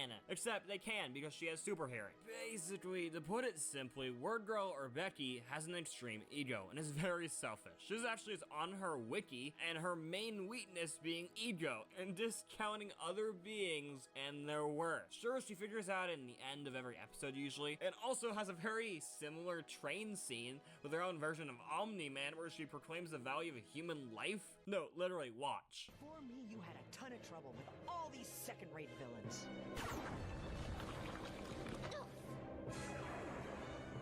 I encouraged you. I listened to your boring stories. I taught you how to be a decent superhero. Without me, you were nothing.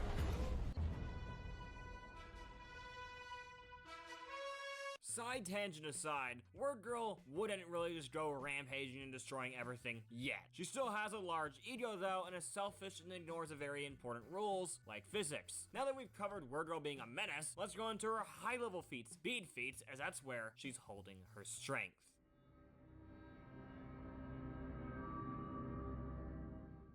The average 10-year-old can run about 4 to 6 miles per hour, which is considered a good jogging speed. The fastest man, Usain Bolt, was recorded to run about 27 miles at his fastest. Are you following along? The fastest aircraft made by mankind, you go about 7,310 miles. Big jump, I know. Keep in mind, that's over 7 times faster than sound, which clocks about 700 miles. Oh, but we're not done. Lightning is about 200,000 miles. Seems like a lot? Well, there's one more thing. Being the fastest man-made object, the Parker Solar Probe, which orbits the sun and moves at about 400,000 miles per hour. That's a lot. Well, I may have lied to you about that being the last thing, as there's one thing that's faster than anything on this list. Well, anything. Light. Light moves about 67,616,629 miles per hour, which is like a lot. This is because light has no mass, meaning it can move without taking up any energy, making it very, very, very fast. This is a poor definition of science you get from the Noah Bolter channel. You're welcome. I showed you all these numbers before to give you some perspective on how fast light is. 1% of light could still get you from Los Angeles to New York in 1 second.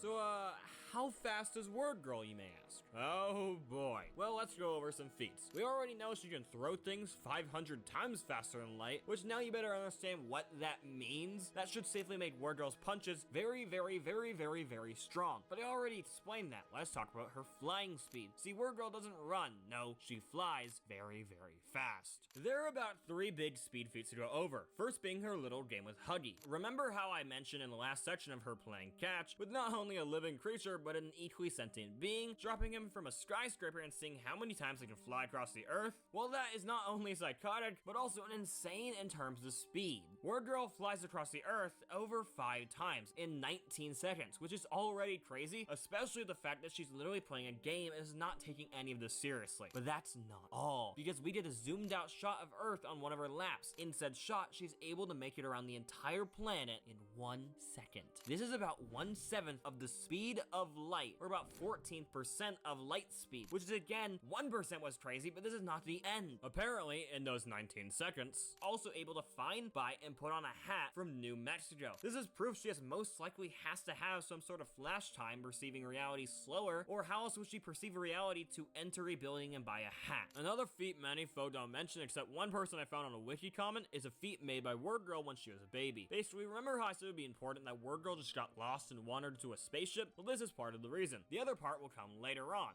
Basically, she crawled into the ship Captain Huggy Face, who's a famous pilot on their world, and as they're going on his way, she wakes up and startles him while they're flying deep in space. They end up crashing into a meteor and getting shot way off course. To save them, Huggy crashes onto a faraway planet, being Earth. The question here is how far they traveled. Well, first off, when this is explained, we are told Lexicon is a galaxy far, far away. Well, the comment on the wiki just chose the closest galaxy to us. This is a lowball though, and could be way, way farther. The closest galaxy is about 2.5 million light years away, which light years, if you don't know, are the amount of time in a year light travels, and how long it would take for light to get to a place. Oh my god, why is this entire video just a lesson on what light is? Now that we know the distance, we should look at the time. The sequence of shots in the backstory don't really show everything we need, but it does show that it takes about a few seconds from when the meteor hits them to show them crashing to Earth. This would be a crazy durability feat for Word Girl, as she survives falling from A, going that fast, but B, just traveling that far is insane. Except that Huggy also survives. Weird. I want you to keep that in mind, being that the backstory and also the weird inconsistency with the fact that the parents don't remember adopting her, and her brother thinks she's not adopted,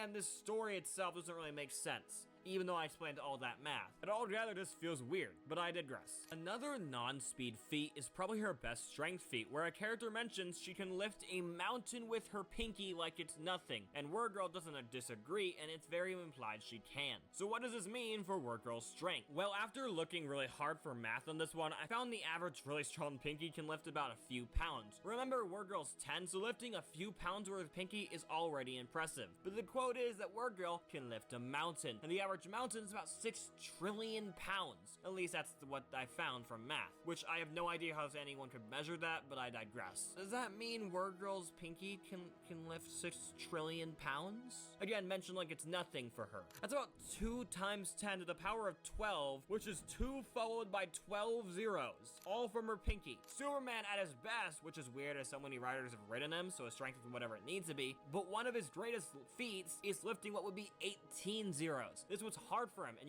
took both hands. So if Word Girl can lift, well, not that, but very close to it with a pinky like it's nothing, Word Girl may be stronger than Superman, at least when it comes to how much she can lift, which also should affect how much she punches or her durability. Also, side note, couldn't make this into one of the big calculations, but she also has instant reaction time and has no need to build up speed, and she can just not be moving, then going very, very fast, which is something a lot of Superman characters, including him sometimes, can't do. For say, Omni-Man needs a large amount of space to build up speed. Just found it interesting. Our major final feat is her greatest speed feat yet, flying from the moon to the sun in 1 second. Again, like it's nothing. So what is that in terms of miles and distance? Oh boy. So the distance would be about 93 million miles in 1 second. Light speed in a second is 186,000. This puts Word Girl at 500 times the speed of light, and she doesn't even break a sweat. Oh my god.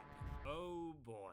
we did all these speed calculations, and Word Girl can move anywhere from 500 times to millions of times the speed of light. Because there are in fact speed calculations I did not cover, because I'm not a mathematician, even though this video has a lot of math and science, and some of the math I found or did felt weird, but really, any of it is crazy. She can also survive the conditions of moving at that speed, which again, moving even as fast as light is, well, impossible. Because, as fast as light is, well, impossible. Why? Well, I'm gonna explain in my favorite segment, Noah Explains Science.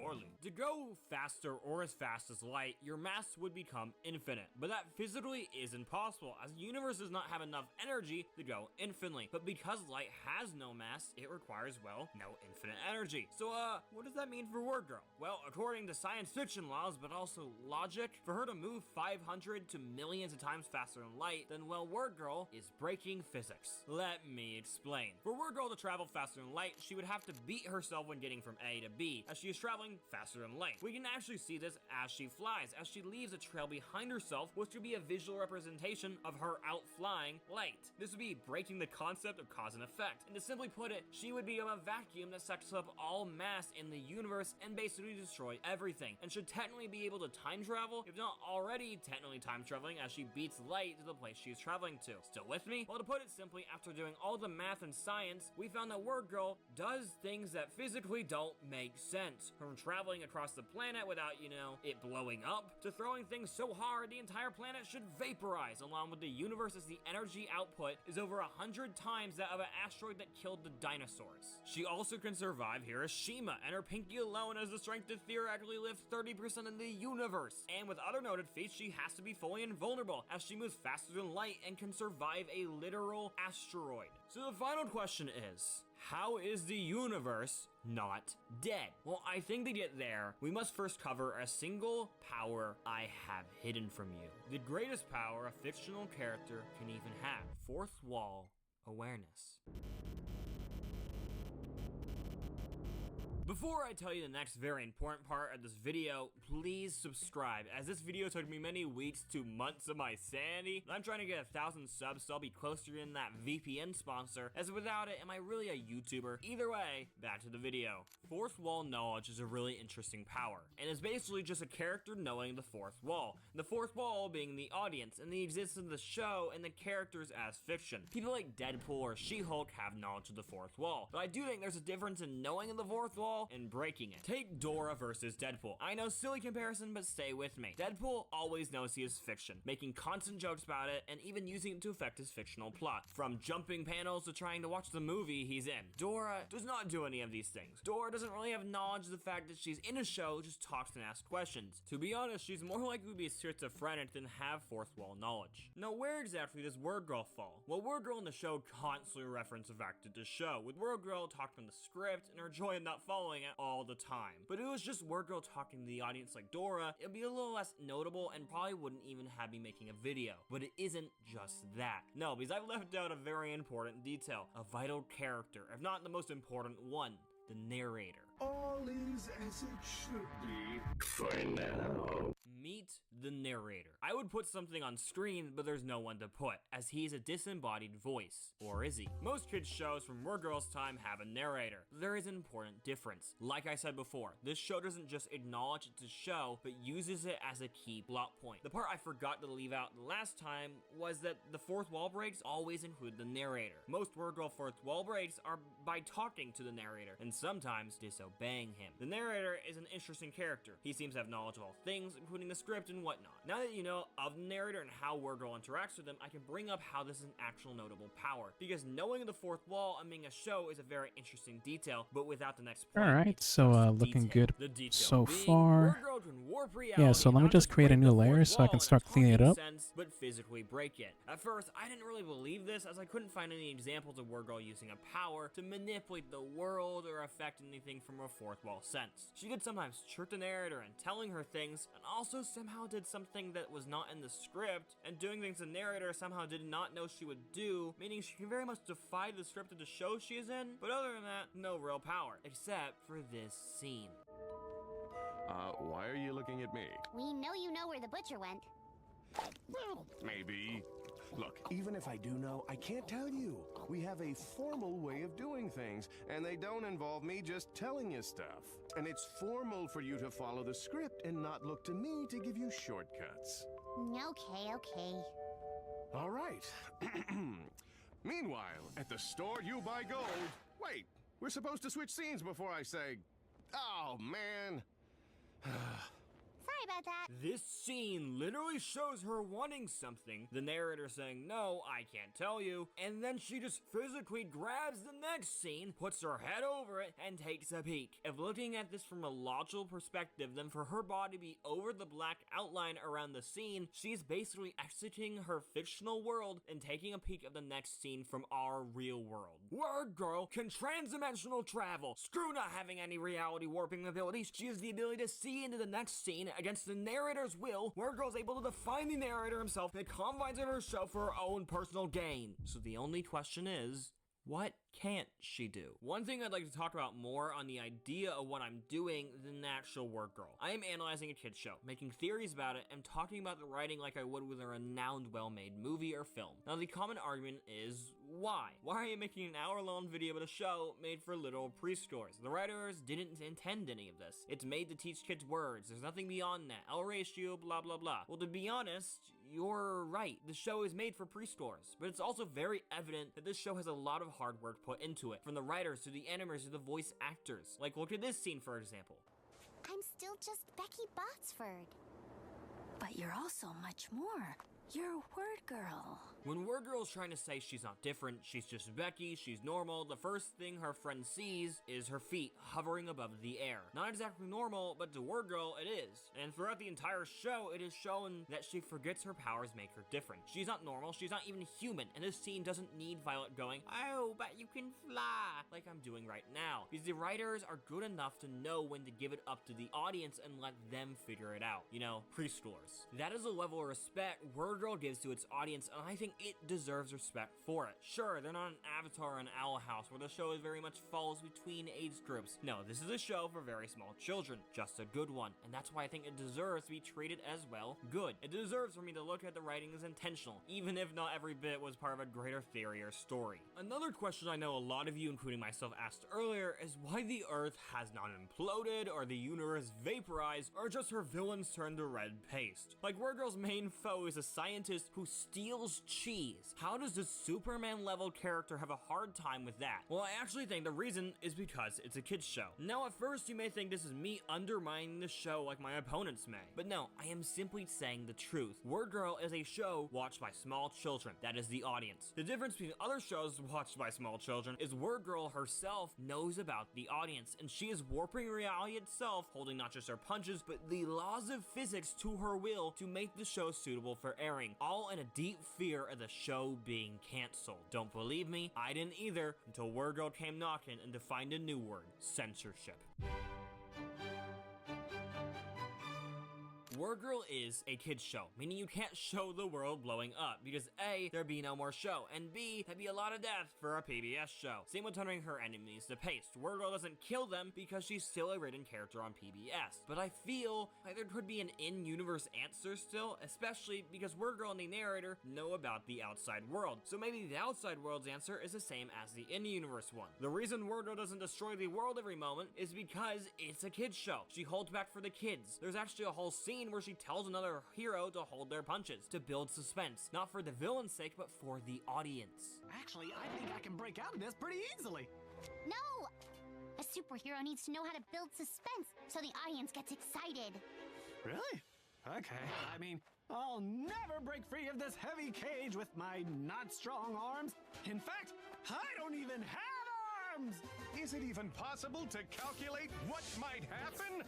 It is in fact possible because you have the calculator. That's just a bad nonsensical joke. I'm sorry, I don't know what I even just just said. Okay, that's proof that she's holding back. In my personal theory with a little less evidence, if she has some sort of power over the fourth wall, maybe she's using that power over her fictional universe, putting almost a G-rated filter over everything so that physics itself stops her powers from causing chaos. Because even if she holds back her feats, she does do universe-killing ones. It could also be the narrator doing this, but I'll be going forward just saying it's Word Girl doing it. Okay, we've covered a lot of stuff, but we're somehow still not done, and somehow it's gonna get even crazier. Try to stay with me. One question I had is why her parents didn't come looking for her. I said it at the beginning of the video, and now I'm gonna answer it. They should be able to, as another alien from their planet, being a villain, did so and was very easily able to track down Word Girl. So why don't they? Well, I've seen some suggest the reason her parents don't come looking for her is because Lexicon, her home planet, is involved in an intergalactic war with another alien civilization. This would add on to why Huggy is a world-renowned space pilot, and also apparently was on a mission right as Word Girl snuck on board. This is a fine and cool theory, basically leaving the parents unavailable or saying Word Girl being on Earth is the best for her. I really don't have much evidence against it, except him.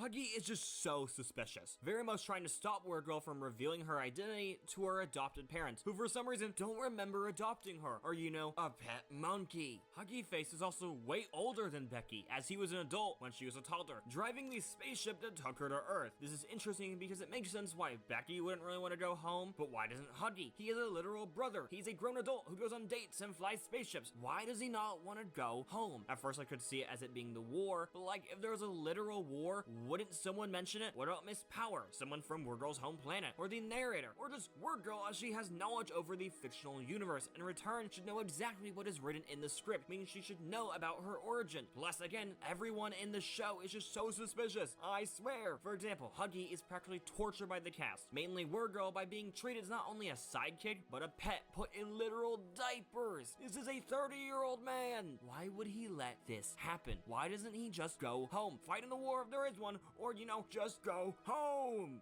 Unless he's not allowed to go home. Unless there is someone or something stopping him from leaving, forcing him to watch and follow Word Girl's every move to play a part in someone's sick, twisted game. But no, that couldn't possibly happen, right? I would notice it, right? You have to follow her. It's in your contract. Okay, let's take a better look at the narrator, as there were some things I may have left out when I covered him. Sorry about that. Let's start out by just describing him. The narrator in Word Girl is known as the narrator. He also has knowledge of the plot and characters and sees all. You can see this in scenes where Word Girl asks him where someone is, and he says he knows but won't show her, except when she jumps him and breaks the literal pen of the next scene. So this feels very similar to another character, who you may ask, the one above all. Some of you just went, what are you on about, Noah? And the other half just went, who? Basically, remember how I said Word Girl is technically in the Marvel comic multiverse, meaning she stands side by side with other characters in the multiverse, like the one above all? Who is that, you may ask? Well, to put it simply, he's the Marvel end-all be-all most powerful being, and their version is straight up God. He's also the embodiment of the writers and creators behind Marvel works and characters. Now, if Word Girl is in the same canon of Marvel, and the narrator is a creative behind a show, and the narrator of Word Girl is basically just God, then the one above all is the narrator. So what does that mean for Word Girl? Well, it means that this PBS Kids show character is one of the only characters who's ever interacted with the one above all, with the show having easily the most appearance of him as a literal main character featured in every episode, and that alone is just insane. But there's more. Now that we know who the narrator is, we can take a better look at his manipulation. Case A, the contracts. Throughout the show, he addresses characters when Word Girl's not there about their contracts, and about having to follow her and fight her or just be her friend. I showed you this with the scene between the narrator and Huggy, but there's plenty of examples of this throughout the entire show. This, when looking at it not from a show contract to a god of the multiverse forcing a character to do something, and the contract being some kind of soul contract, makes you look at things way differently. So, are we finally done? Well, I thought we were, to be honest, until I had a single thought. A thought today I would regret, as it sent me down a rabbit hole that I had to dig myself, as no one has gone this insane. The thought was, what if the Word Girl universe isn't a normal universe, but a carefully built one to hold her, made by the one above all? This could explain why the universe is a very weird one, and how its tone is so different than the rest of Marvel, why PBS of all places is airing it. So I did some more digging. This made the backstory Huggy told her definitely fake. At first, I thought she could be a Beyonder baby or something, which is a really strong Marvel alien species, but to be honest, there wasn't really any concrete proof on that, and it just seemed like Word Girl could be a random powerful being that even the one above all is interested in. This isn't the rabbit hole that truly broke me though. What is? What if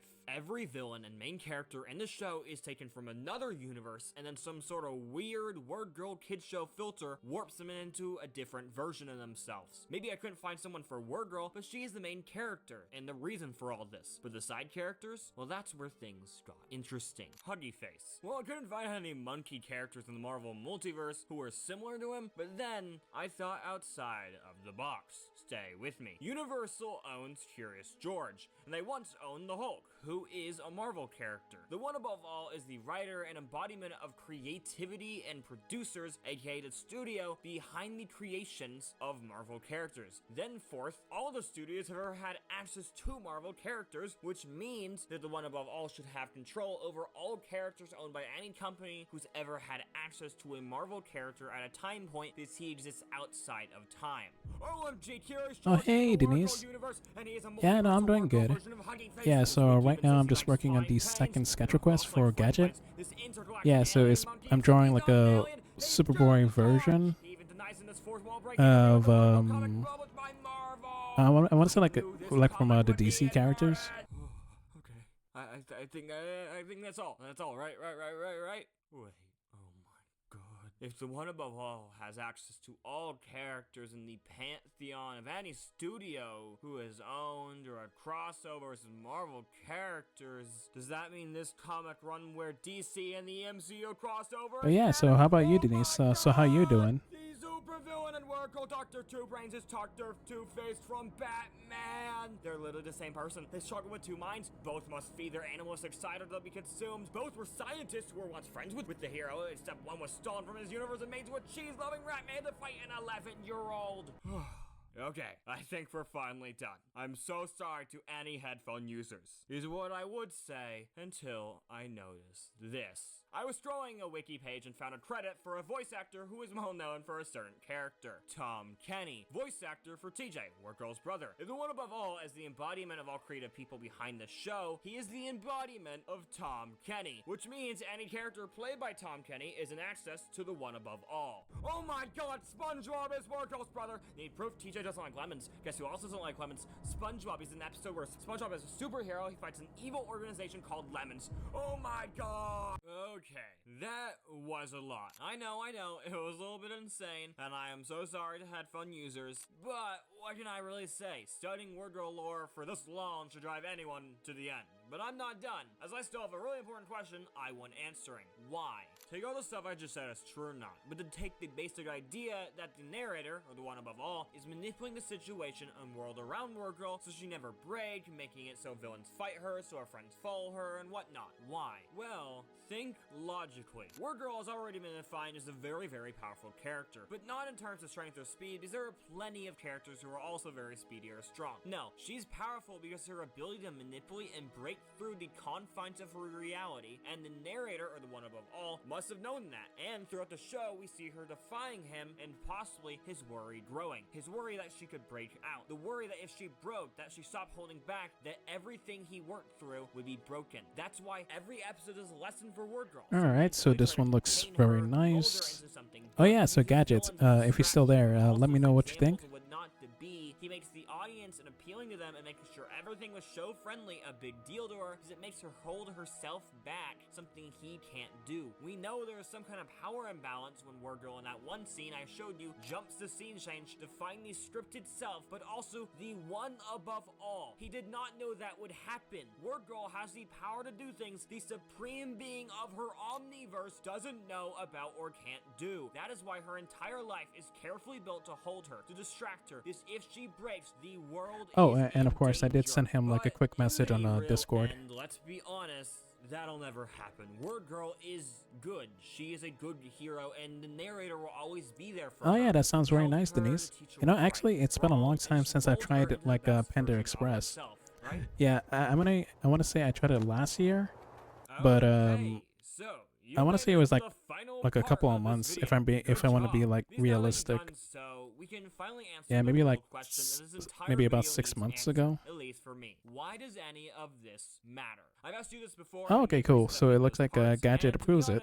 It it'll be the same here. But I will say, Alright, so this let me just answer send the is sketch my over to best him, one. and I'll See, for post most the of this second video, sketch I've to been my Discord listing server. Crazy feats, connecting shaky dots, and sometimes connecting things that actually make some good insight, making some fun commentary, which is what, in the end, I'm trying to do. This may be a very stupid video, but it's an important one to me, so I want to give it the best ending I can. And that means not just ending it off with another listing another crazy feat I forgot to mention. No, because the end of this video is the beginning to a story you'll never see, because it was cut before it could rise from the ashes. Let me explain. If you did not know, Word Girl was cancelled, which is really funny because throughout the entire show, Word Girl herself does make some slight hints that she is very worried about the audience and them losing interest. Meaning, if you think about it, this is like her worst fear come true. Now, the show ended with a finale that, even with how crazy this entire video is, this finale is what actually broke me. Now, what was the finale? Well, it was two things. First, it was really action-packed and really delivered on what the last few seasons of the show were building, with an overarching story between Word Girl and another alien trying to manipulate her in being evil and helping both of them take over the world. It's beat for beat Invincible Season 1, really, but you already kinda knew that. See, what really made this ending crazy and memorable for me was the ending. See, in this finale, Word Girl's best friend Violet found out she was Word Girl. Becky tried to explain she didn't mean to lie, but Violet just felt too disconnected. Like, now that she knows Becky really isn't just her friend, she's Word Girl, she's now a superior, not a peer, and that just breaks her, and Violet simply can't forgive Becky. I'm calling her by her name here, because for the first time in her life, she isn't invincible. Sure, she can take a nuke or fight off an invasion, but she can't stop her friend from leaving. You'd think so, she knows everything apparently, but sometimes, even when you assume you know everything, you don't think of the least expected, marking off the possibility and assuming in your own answer because you've seen it all. Every episode goes the same way. Word Girl fights bad guys, wins, and in the end, always has Huggy, her family, and Violet, until she doesn't. And guess what? That's how the show ends. The show ends with Word Girl crying on her knees because she doesn't feel super anymore. But her friend says she's not even human. What does Word Girl do? Her friends don't want her. Her mentor just turned out to be an evil supervillain, Omni-Man her way into Earth, and her life is just falling apart. Well, she could go to the narrator, except, he's not answering. The one above all always answers Becky, till now. She stops hearing him, can't feel him, no matter how much she begs. No, it can't be, but it is. The show was cancelled. And while by all the logic with the theory and the story we have built so far, the show and the narrator are kind of connected, and if the show for some reason just disappears in reality, the narrator is gone too. Maybe the show went off air because the finale was just too dark. It broke the filter that was put on it, and with the filter broken, they couldn't air it. The narrator couldn't speak, and no one could hear Word Girl's screams.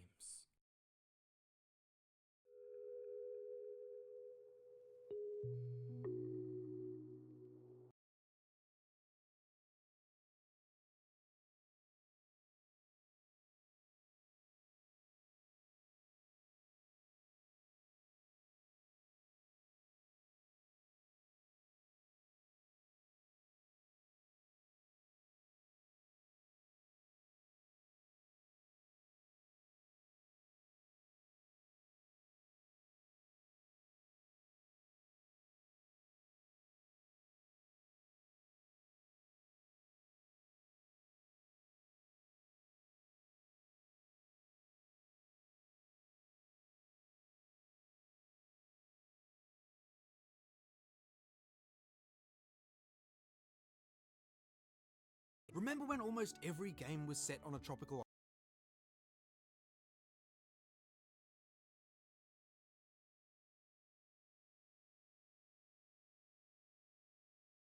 Remember when almost every game was set on a tropical island? Why was that? If you had a controller and or sentience in the 2000s, you'd be familiar with Far Cry, Super Mario Sunshine, and Final Fantasy X. There's actually a surprising reason for their tropical theme, but we'll come back to that later. At the time, maybe you were PS2 pilled, or found truth on the first sacred ring of Halo. You might also remember when menus were more than just advertisements for an item shop, or a completely different game. If you can hear either of these images, you might know what I'm getting at. The point is, games in the 2000s didn't just feel different, they looked different. And yes, this goes a lot deeper than graphical limitations. We got some of the most iconic character designs, weapons, and settings, and also some of the worst. Anyway, grab some low poly snacks and put on aquatic ambience, because we're about to go way back to try and find out why. I'm sure you've seen these low poly PS2 filters floating around online. They're made to emulate the look of games like Resident Evil 4, Kingdom Hearts and Grand Theft Auto. While this might seem like just another trend, there's a big reason people are still so obsessed with this look. So why are objectively worse graphics back in fashion? First, we've got to understand why games looked like this in the first place. Time to talk triangles. In 3D games, polygons are the tiles that make up all of the objects you see and interact with. The more of these you have stuck together, the smoother something looks. For reference, Lara Croft used to be made up of about 200. Nowadays, you'd need at least 100,000. More polygons also equals more detail. It's largely why food no longer looks like a handful of pixels, being far more complex and realistic. With that being said, comment which one of these looks more delicious. Anyway, it wasn't as simple as slapping more polygons together. In the 2000s, consoles and hardware weren't able to process that many at once. Imagine trying to play Red Dead Redemption 2 on a PlayStation 2. It's just not happening. Instead, they had to get creative with what they had, and every polygon counted. They were making worlds with less, but trying to make them feel like more. Alright, so let's move on to round number 3. The most iconic of these is cell shading. This kind of replicates the So let me just remove gadgets since he already won. And of course I just gotta go back to my Twitch channel since I just want to check and verify that people are still here. While still staying within any technical limitations. Let's see, where is it? Oh, okay, here it is. Yeah, I have so many tabs open right It now. actually won several awards for this, with its vibrant and unique world design. Unsurprisingly, nostalgia isn't the only reason that people fell in love with low poly games. Alright, so let me start checking. In their simplicity. While environments like this are Alright, so Epic is here, same for Almaris, Tune Ant 99 is here, Guy 123 is here, Mio Super Kawaii is here, Total Bravo is here, same for Kyle, let's see, the Jumper one is here, let's see, G-Man, yes, G-Man is here, Exclamus is here, Drew is here, Tycorn Artist is here, unfortunately I don't see Eloy on the list. Less complex environments also means that Let me check the chat just to be sure. Yeah, there's still no sign of oh wait, no, they are. Yeah, I see you. Alright, so Eloy is here. Alright, so what about Carter? Is Carter here? Personally, as graphics have advanced, I think we've lost a lot of the charm that made these early Carter going once, going twice. Bold and exaggerated features were necessary. Alright, and the last person I gotta check is Beanbag, and yes, Beanbag is definitely here. Alright, so it looks like the only person I gotta remove is Carter. From the crystalline waters of Spira to the beaches of the Emerald Coast, so many games used to take place in the tropics. There's been some pretty interesting theories as to why this was, but let's go over a couple of examples first. Final Fantasy X was released in 2001, with Tidus and Yuna exploring the world of Spira. This consisted of various tropical islands with forests, temples, and an endless expanse of blue seas. Locations felt calm and serene, having a refreshing and mystical feel. For many people, this is the best setting in the franchise. It looks vastly different to titles like Final Fantasy VII and the cancelled Final Fantasy Versus, which showcased a darker, grungier tone. Alright, so is everybody ready for the third spin? Exemplifies this tropical beach obsession. Taking place on Isle Delfino, it came complete with lush green hills, palm trees, and gelato beach. Unsurprisingly, water-based mechanics made up a sizable portion of the gameplay. Beautiful.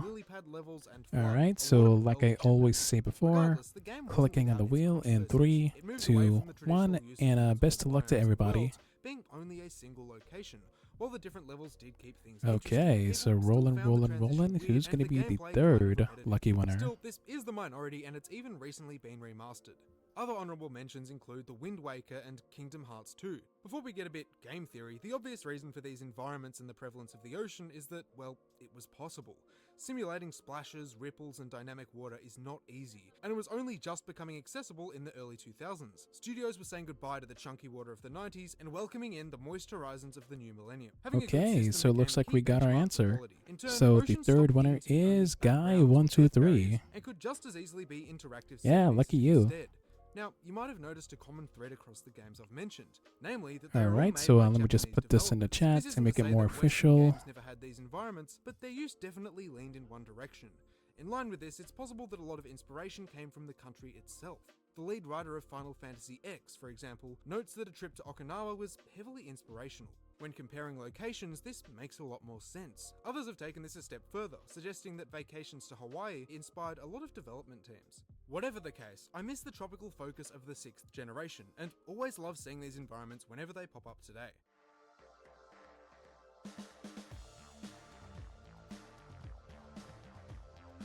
On the flip side of the calm, tropical aesthetic I mentioned earlier was a weird fascination with making everything dark and edgy. Prince of Persia went from this to this, and Sonic had a similar shift. Outside of existing series, we got titles like The Force Unleashed and Manhunt. Oh yeah, so let me check my Twitter. It's tricky to pinpoint an exact time period for this, but Yeah, so I know that guy usually sends me the info and references on Twitter. Skies in the background, with the protagonist absolutely mean mugging in the center. The weird thing is, this wasn't just shooters or games like Mortal Kombat. Platformers were in on it as well. Jak and Daxter started the decade as a whimsical, light-hearted game with goofy characters. By 2003, Jak had a gun, a goatee, and was shooting his way through an industrial cityscape.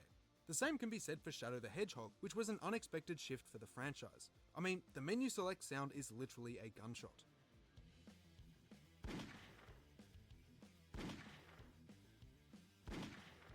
If you grew up playing the original games on, well, the Genesis, randomly giving one of the characters guns was very out of place.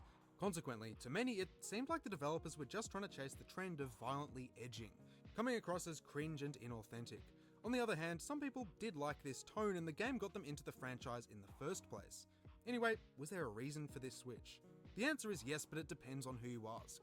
Some people point to the fade of futurism and excitement for the year 2000. Certain events transpired at the start of the decade that stifled any optimism for the future, which definitely influenced the atmosphere of film and media at the time. Others suggest that the gaming industry was trying to come across as more mature.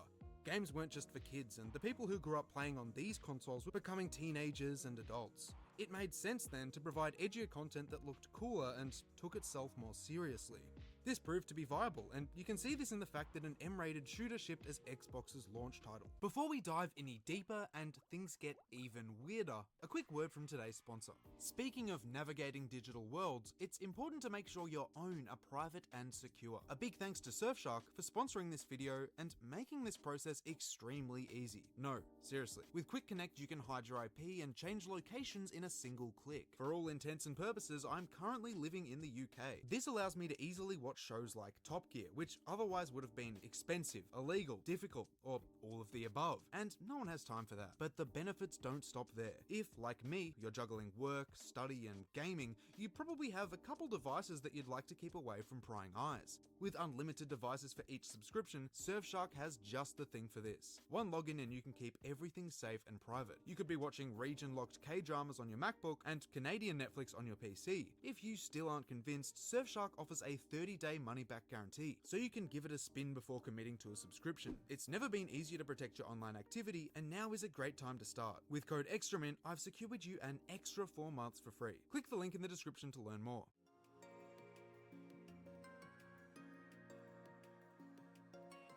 I haven't mentioned Fruitiger Aero for a while, and I'm starting to experience withdrawals. So here we are. In a gaming context, the aesthetic Fruitiger Aero is mostly associated with the 7th generation of consoles, starting in 2005. Things like the Wii, Xbox 360, and the PlayStation 3. Frequent elements were gradients, glossy textures, and skeuomorphism. Skeuomorphism is often used with Fruitiger Aero, and it refers to a style of graphic design that tries to imitate real-world counterparts of logos and apps. The best example I can give is iOS 5 and its icons. A cooler example I can give, however, is the Wii. After its release in 2006, interactive gaming was never the same. The nunchucks and the remote allowed you to putt, bowl, swing, serve, and beat your family members like nothing else. While the Xbox 360 was red-ringing to death, it dominated sales, moving over 100 million consoles worldwide. Importantly, the UI, games, and music are remembered as being distinctly Fruitiger Aero. Menus were clean and white, with a futuristic blue sheen and glossy, rounded buttons. The main menu, for instance, appears friendly and accessible, like a selection of relaxing TV channels. This contrasts other menus from the 2000s, like Metroid Primes, which give off an edgier, dystopian vibe. The Wii's flagship titles maintained this fresh and calming aesthetic. Wii Sports Resort had the iconic Woohoo Island and a focus on water sports, and we haven't even gotten to the music. There's entire compilations of Nintendo's tunes, with everything from the Wi-Fi theme to system settings. Tracks felt futuristic and exciting, but not too intense. They were chill enough to be left on full volume in the living room while you smashed down dinner and got back to Mario Kart. This all helps the Wii feel really cohesive as a product. The music complemented the aesthetics and vice versa. In fact, this styling was one of the only good things about the later Wii U. Its menus retained these design principles, and the music was just as great. We even got this selection screen as part of the Miiverse, which offers an excellent demonstration of Fruitiger Aero's glossy, rounded icons. But that's enough about the Wii. It didn't have Halo, and trying to play GoldenEye via Wiimote convinced me that I was cognitively impaired. Xbox 360, on the other hand, was where capital G gamers did battle. Naturally, it didn't escape these design trends either. Take one look at the menu screen and you'll pick up on some of the same elements. The logos are glossy, easy to navigate, and vibrant. Windows Media Center stands out nicely, with a rounded green gradient as the backdrop. A common theme in this era was nature. Interfaces shown incorporated in a non-invasive and harmonious way. Take a look at this Kinect background, for example, with its huge circular skylight and a door opening onto a grassy field. This made the tech come across as familiar and approachable. Mirror's Edge from 2008 is another example of a game featuring this aesthetic. You can see it in office spaces like these, having grassy floors and decoration. So, why was this style so popular in games and consoles? Well, it mirrored a much larger movement that extended far beyond gaming. After all, this was around the time of Windows Aero, the design language used for Windows Vista. Companies were trying to make UI less intimidating by combining it with real-world concepts that people already understood, like nature and film. In theory, a menu like this should be easier to navigate and more inviting. I've got a lot of videos that go over this in greater depth, so check them out if you like this kind of design.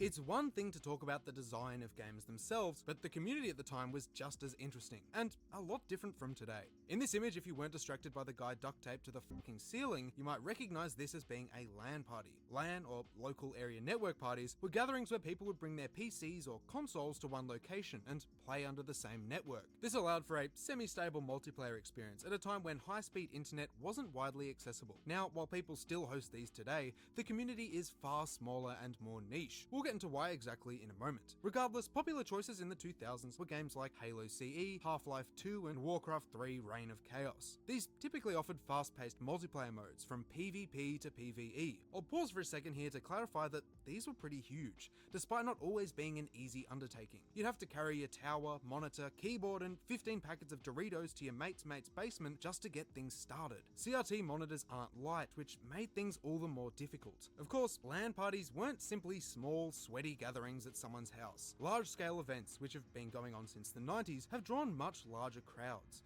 The biggest of these is DreamHack. Like many LAN parties, it started as a small group of schoolmates. They'd play games together in the basement of their school before transitioning to larger venues as the occasion became more and more popular. By the early 2000s, they were hosting in massive arenas with thousands of attendees. This photo conveys their scale, but fortunately not the smell. These kinds of events are still ongoing, if you know where to look, but smaller LAN parties are becoming a thing of the past. People are no longer carting their setups over to a friend's house to play multiplayer games. It's far easier to connect online thanks to faster and more reliable internet connections. Unless you live in Australia. This video has been uploading since August. Anyway, I think the decline of LAN parties took with it a significant social aspect of gaming. There's something special about physically playing with someone, even if it's just with split screen. You can actually see people's reactions. This isn't the same as voice chat, which itself is a ghost of its former, glory. Yum yum yum yum yum, I eat dick all day. Yum yum yum yum yum, I eat dick. You wanna fight dick all day?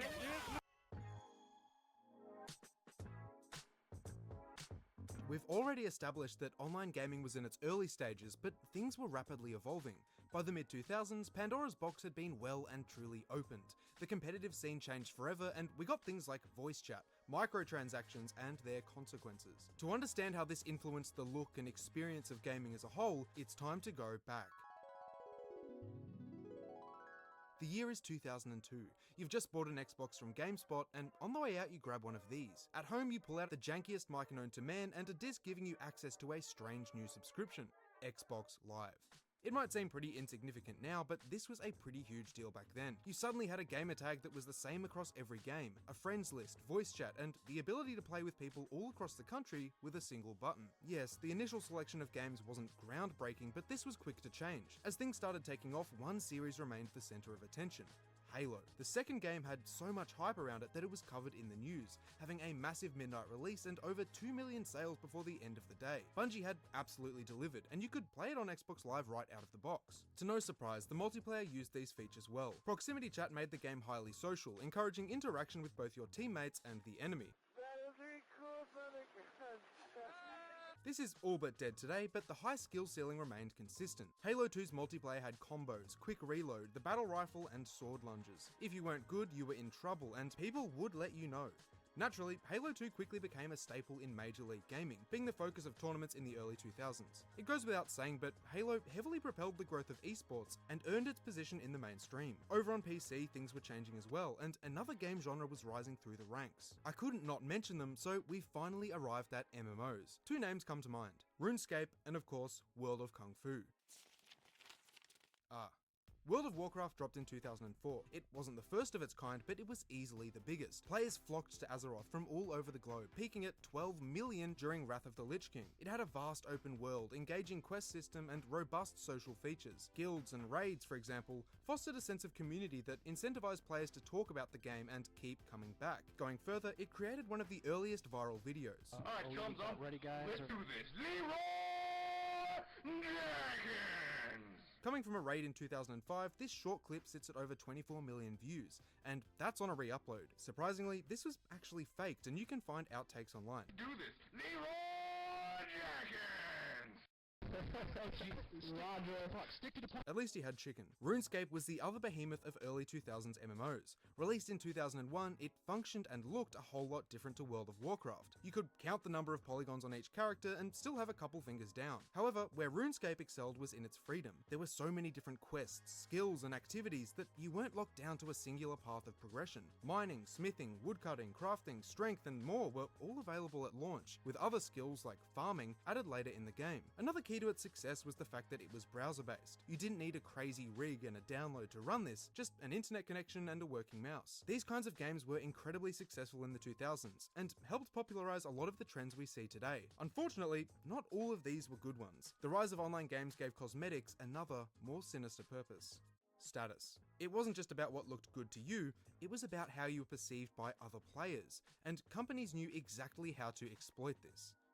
Microtransactions. They gained major traction with the rise of free-to-play MMOs. Everything from upgrades to cosmetics could be bundled, randomized, and spun for a few dollars. An early adopter of this was MapleStory, with the release of the Cash Shop in the mid-2000s. This wasn't exclusive to online games though, and it started bleeding into every other genre. I'm sure you can guess where this is going, but if not, let me introduce you to the now infamous horse armor. In 2006, Elder Scrolls Oblivion made the strange decision to announce and sell this for $2.50. Sure, this doesn't seem like a big deal today, but at the time it was a massive step towards monetizing even the most trivial aspects of a game. It offered no competitive advantage, didn't look all that cool, but people still bought it. And they never stopped.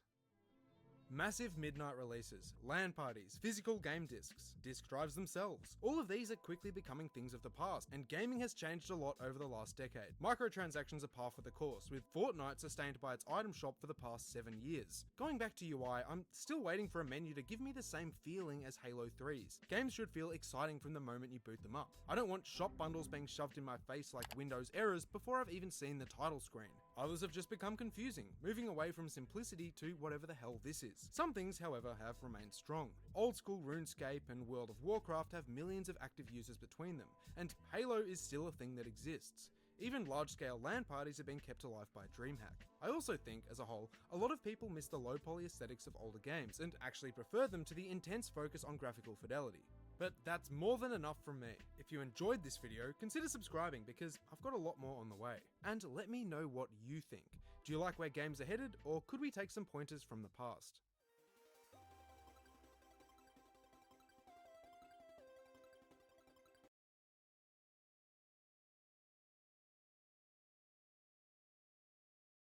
Memes, aesthetics, GeoCities, bizarre virtual cults, and Club Penguin. I went on a journey through the most chaotic years of the internet to find out how we got from character and color to dull minimalism, from chaos to conformity. We'll explore the unsettling side of the 90s web, the aesthetics and optimism of the 2000s, and attempt to explain what the fuck happened in the 2010s, because some of it needs to be addressed. Anyway, with all of this history, why does the modern internet feel so boring? It's like it's been reduced to 3 or 4 websites, having lost the feeling of exploration and surfing the web. Whether it's just nostalgia or something more sinister, we'll find out. To get from here to there though, I needed to start at square one, and I had no idea what I was getting into.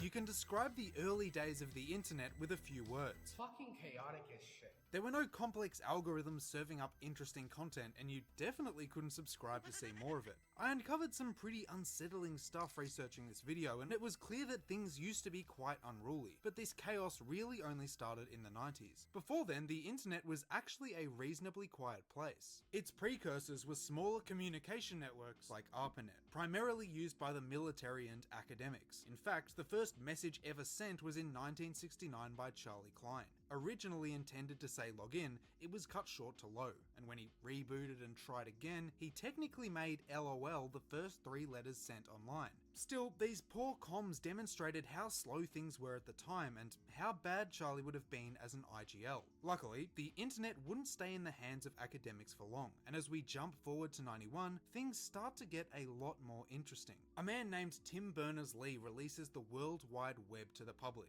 pivoting away from the strict functionality of early networks to something bigger. You see, Tim wasn't interested in profiting from this venture or even controlling it. He knew that a universal space couldn't be ruled or restricted, and lo and behold, this philosophy was the key to the internet's success. www marked the moment it stopped simply being a tool for the military and became a place where anyone could browse, share, and access information. So, as web browsers started to trickle in and get creative, so did their users. And I mean really creative. Because anyone could make a website, anyone and their cat did. As one of the first manifestations of modern social media, GeoCities was a key player in this space. It allowed for freely produced, personalized websites, and the only requirement was that the text be barely legible in 5 different colors. This soon became what the internet looked like. Colorful pockets of information right at your fingertips. Sure, it wasn't all useful information, but it was there. It was random, and it was far from boring.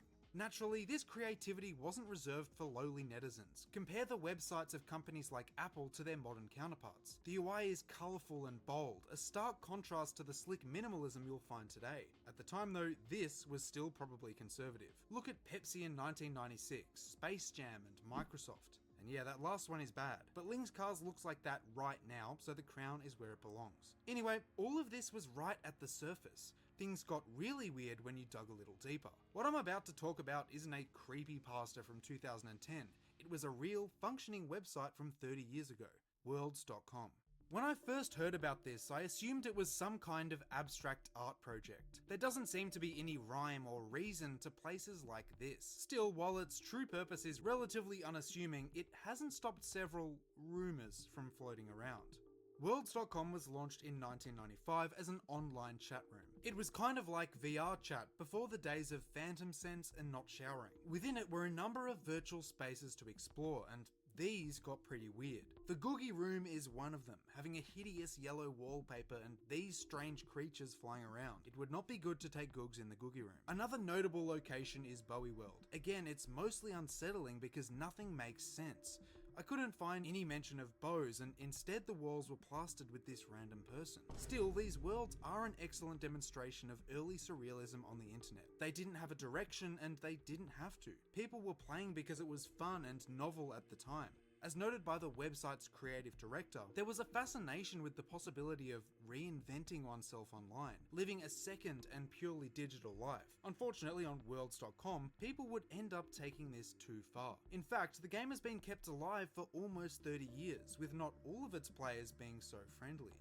In 2019, the YouTuber Nexpo posted a video detailing the supposed existence of a cult. He talks of a player named Nexialis who would lure in newcomers and walk them through worlds full of satanic imagery and sounds, leading to a cult-like following and unrestrained speculation. Who was he? How was he seemingly online all the time? And what was his true purpose? After some digging, it seems like he was probably just a troll, manufacturing some kind of urban legend. There are a couple other loose ends regarding Worlds.com, yet with the game having been randomly shut down recently, some of its creepier locations and stories might never truly be explained.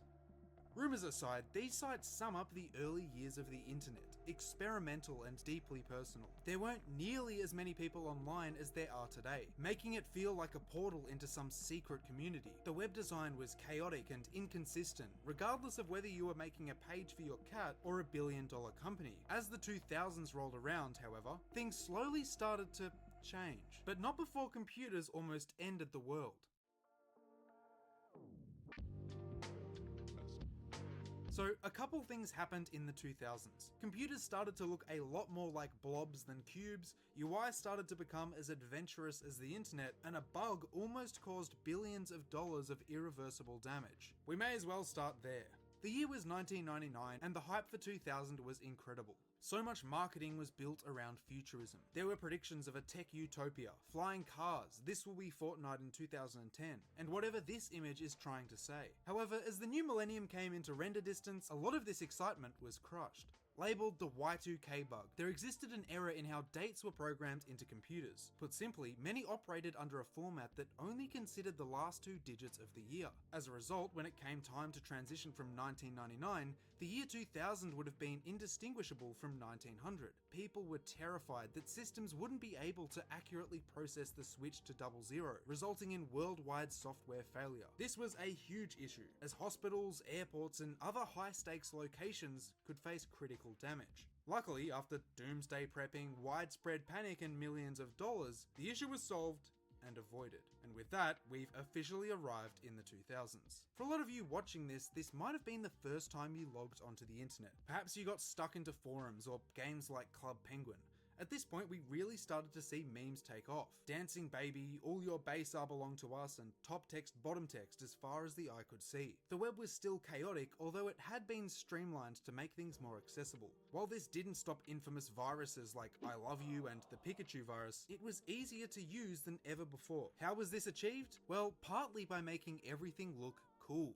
Mac OS X 10 helped introduce the world to bubbly, rounded UI in 2001. Dubbed Aqua, it would jumpstart a more playful approach to design that you might recognize in Windows Vista and Aero. Glossy, intuitive icons, skeuomorphism, and bright colors replaced the functional look of 90s operating systems. Compare Chrome's 2008 logo to today's. It's become so much more flat and uninspired. Supposedly, there's a name for this exciting phase of graphic design, but I'm too busy fruitagooning to tell you. Moving on, websites retained a lot of the 90s spirit in their presentation. This was especially apparent when looking at toy brands or TV networks. Look at Nick.com, the green gradient in the background, the unconventional yet interesting icons. Lego also went through some cool revisions, with the Bionicle subpages being especially interesting. It felt like designers weren't afraid to take risks if it meant making a web page look exciting and unique. While the current site may be easier to navigate and purchase from, it just isn't as nice to look at.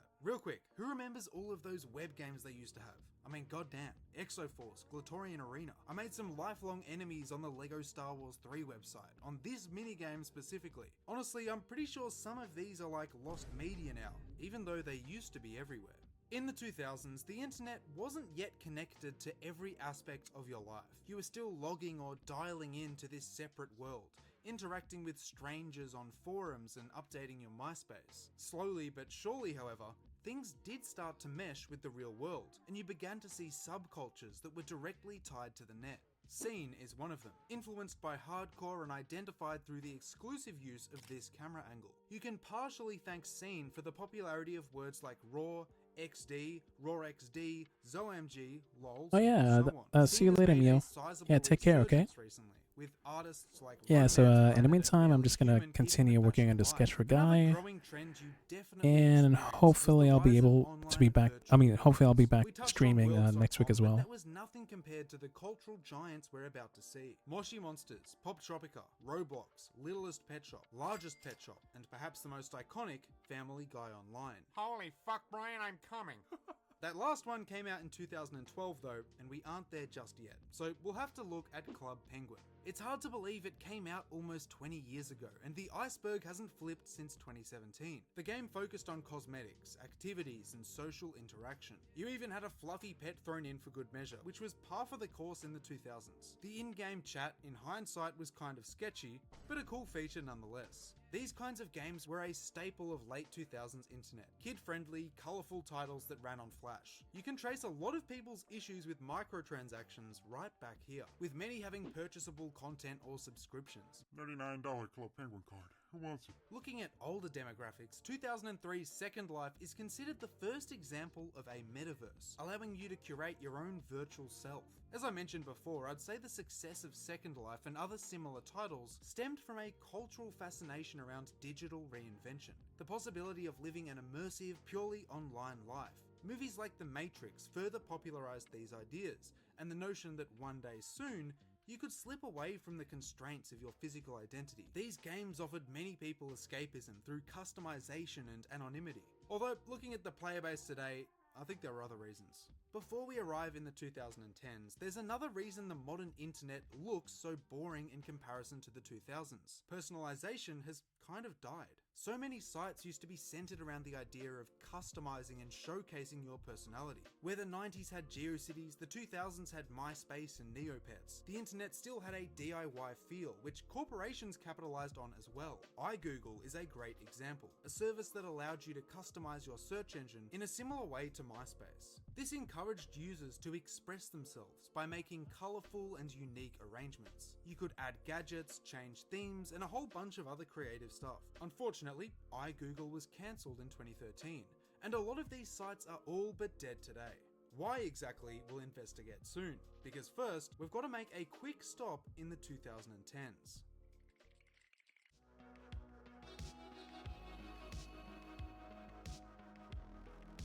Remember when I talked about the separation of the internet and the real world before? Yeah, that stopped in the 2010s. Memes started to remix, mold, and influence millions of people's vernacular. Everyone had a phone with games on it, and everyone had social media. But there's a reason the start of the 2010s feel so different to its later years. The internet gradually became more optimized, algorithmic, and less fun. We saw the emergence of aesthetics that romanticized the early years of the web, its unique design styles and culture. That doesn't mean, however, that the 2010s didn't have their own flavor and character. After all, I just made a 20-minute video about that. So what did the internet look like? Well, up until around 2014, it kind of looked like this. Or this. But what these thises are is made up of a couple thises. So we'll start with YouTube poops. You could find YTPs pretty much everywhere, from Newgrounds reposts to chopped up Instagram videos. And yeah, YouTube. My personal absolute favorites were the Michael Rosen series. Nice. Other typical victims were SpongeBob, TF2, and Hotel Mario. YTPs are still around, but we're nowhere close to the days when those three letters alone could bring up the peak of comedy. What isn't really around anymore is Flash animations. I've already talked about Flash games in a previous video, but animations using the software were just as prolific. Although a lot of the following examples were made in the late 2000s, they gained substantial popularity in the following decade. I'm sure you've seen Salad Fingers, Charlie the Unicorn, and Narwhals. This style of animation, often supplemented by After Effects, relied on the convenience presented by Flash Player for making and sharing your work. Sadly, we all know what happened to Flash, and if not, that's a story for another day. But the disappearance of Flash isn't the only reason the internet stopped looking like this. For starters, there's much less of an incentive to make short animations or skit-based videos. Sites like YouTube favor frequent and lengthy uploads, which is hard to meet when the production value of a 5-second clip rivals that of significantly longer uploads. I really hate to say it, but Skibbity Toilet is a solid case study of what it takes to become a successful animation-based channel today. A lot of its popularity comes from the fact that they have a frequent, predictable upload schedule and lengthy entries. This means multiple ads and, more importantly, multiple dollars. Unfortunately, it also means it's harder for smaller creators to break through,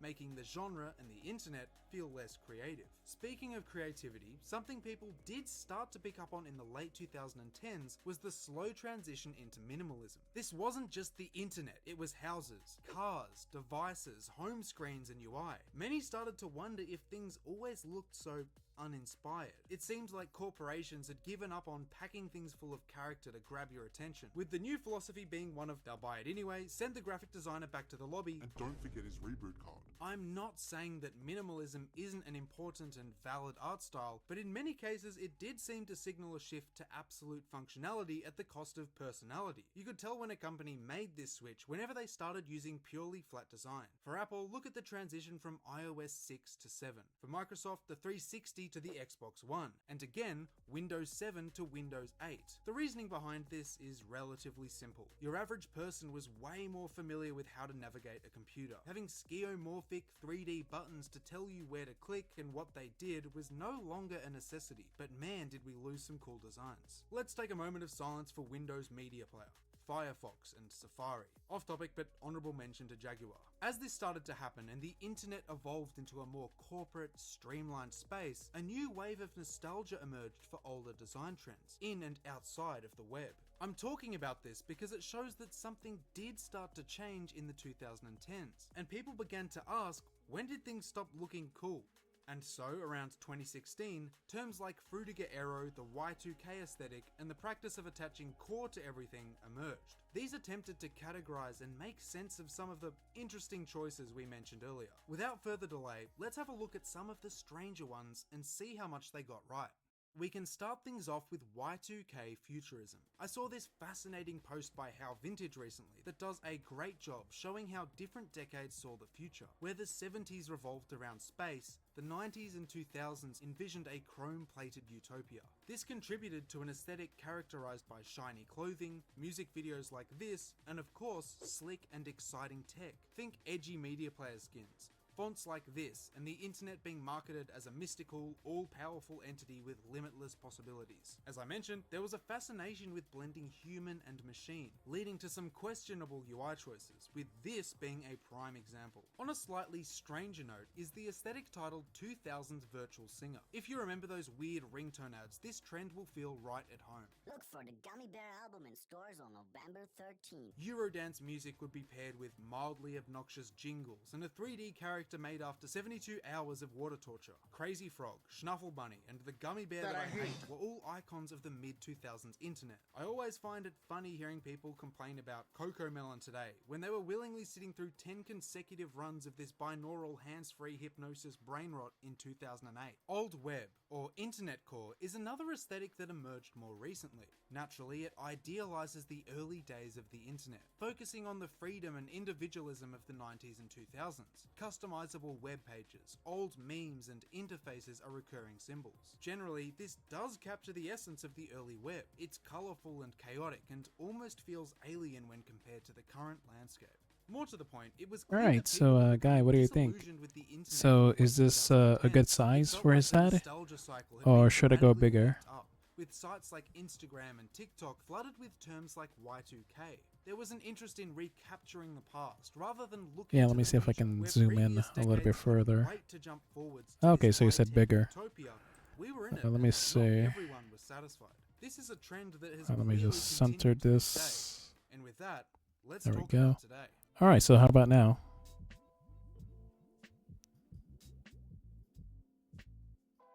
The internet feels off. Despite having more content than ever before, maybe too much, the World Wide Web has never felt so empty. Chances are you only ever use a handful Alright, of sites, so a little the more most bigger. adventurous thing you do being adding Reddit to the end of the search. Surfing the web has been replaced by doom scrolling. Forums and flash games have quietly disappeared, and the Wild So, West era is this good? firmly behind us. So what changed? A lot of things, some more disturbing than others, but we can start with how things look, because that's mostly what this channel's about. We've covered Alright, great. all of the major So let me reasons, just fix and his you would have hair, noticed how and I'll design send the evolved sketch over over to time. you. The 90s is remembered for user-generated websites, personality and chunky UI. The 2000s continued this experimental philosophy with the introduction of texture and 3D elements, making computers appear more accessible. All the while, customization remained a fundamental component of what the internet was, upheld by early social media. But somewhere along the line, you started to see a lot less gradients and a lot less clutter. As a side note, we've got to acknowledge that not all of these styles were well received back then. While it's easy to reminisce about these colourful approaches to interfaces and how fun they felt, things are the way that they are today for a simple reason: purpose. As the web developed, a clearer set of graphical do's and don'ts entered the picture. Do. Don't. Sure, this one looks more interesting, but this gets the job done. Cleaner, flat layouts that follow similar principles to every other website are easier to navigate. They might not have known this in 1995, but after 30 years of data collection, you can get far closer to the optimal design. Look at the Google search page. Countless rebrands and tweaks have brought us to where we are now. And, unsurprisingly, it's simple. Its purpose is to be a search engine, so that's pretty much all it shows you. The more time you'd spend looking at this awesome font, the less time you'd spend searching. So this less distracting one is used today. Sure, we had to get through Windows 8 to get here, and the Chrome logo doesn't look nearly as good, but the bottom line is that the old way gets in the way of the bottom line. That's worthless. Moving forward, another reason the internet might feel less fun is because exploration or surfing the web is long gone. The term surfing the web was legitimized in 1992 by librarian Jean Armour-Polly. It made sense then because it captured the excitement of exploring a vast, chaotic landscape. Much like riding waves on a surfboard, there weren't really any algorithms channeling you towards certain results. It was completely up to you what you found and how you spent your time with it. Discovery, not efficiency, was the key word in every search. But this wasn't just an algorithm difference, the culture was different as well. Let's talk about forums. Something Awful, GameFAQs, 4chan, and a multitude of car-related sites were a significant resource. Maybe not so much anymore, but many forums offered niche insight from other enthusiasts about pretty much any obscure topic you got your hands on. Fan of retro games? Here's a forum. Enjoy those anthropomorphic horses a bit too much? What is wrong with you? These sites were the epicenter of internet culture. Patient zero for countless memes and sayings. Lolcats, for instance, started on 4chan, pushing the practice of combining humorous top and bottom text into the mainstream. Forums used to be really important, which makes their relative disappearance confusing. I mean, it's obviously nicer to get advice from a real person than an AI-generated website. They brought a stronger sense of community to hundreds of hobbies. Today, if you find yourself adding Reddit to the end of every search, you'll understand why they were so uniquely useful. Anyway, there's a reason the internet feels smaller, with you spending most of your time on only a couple sites. You are.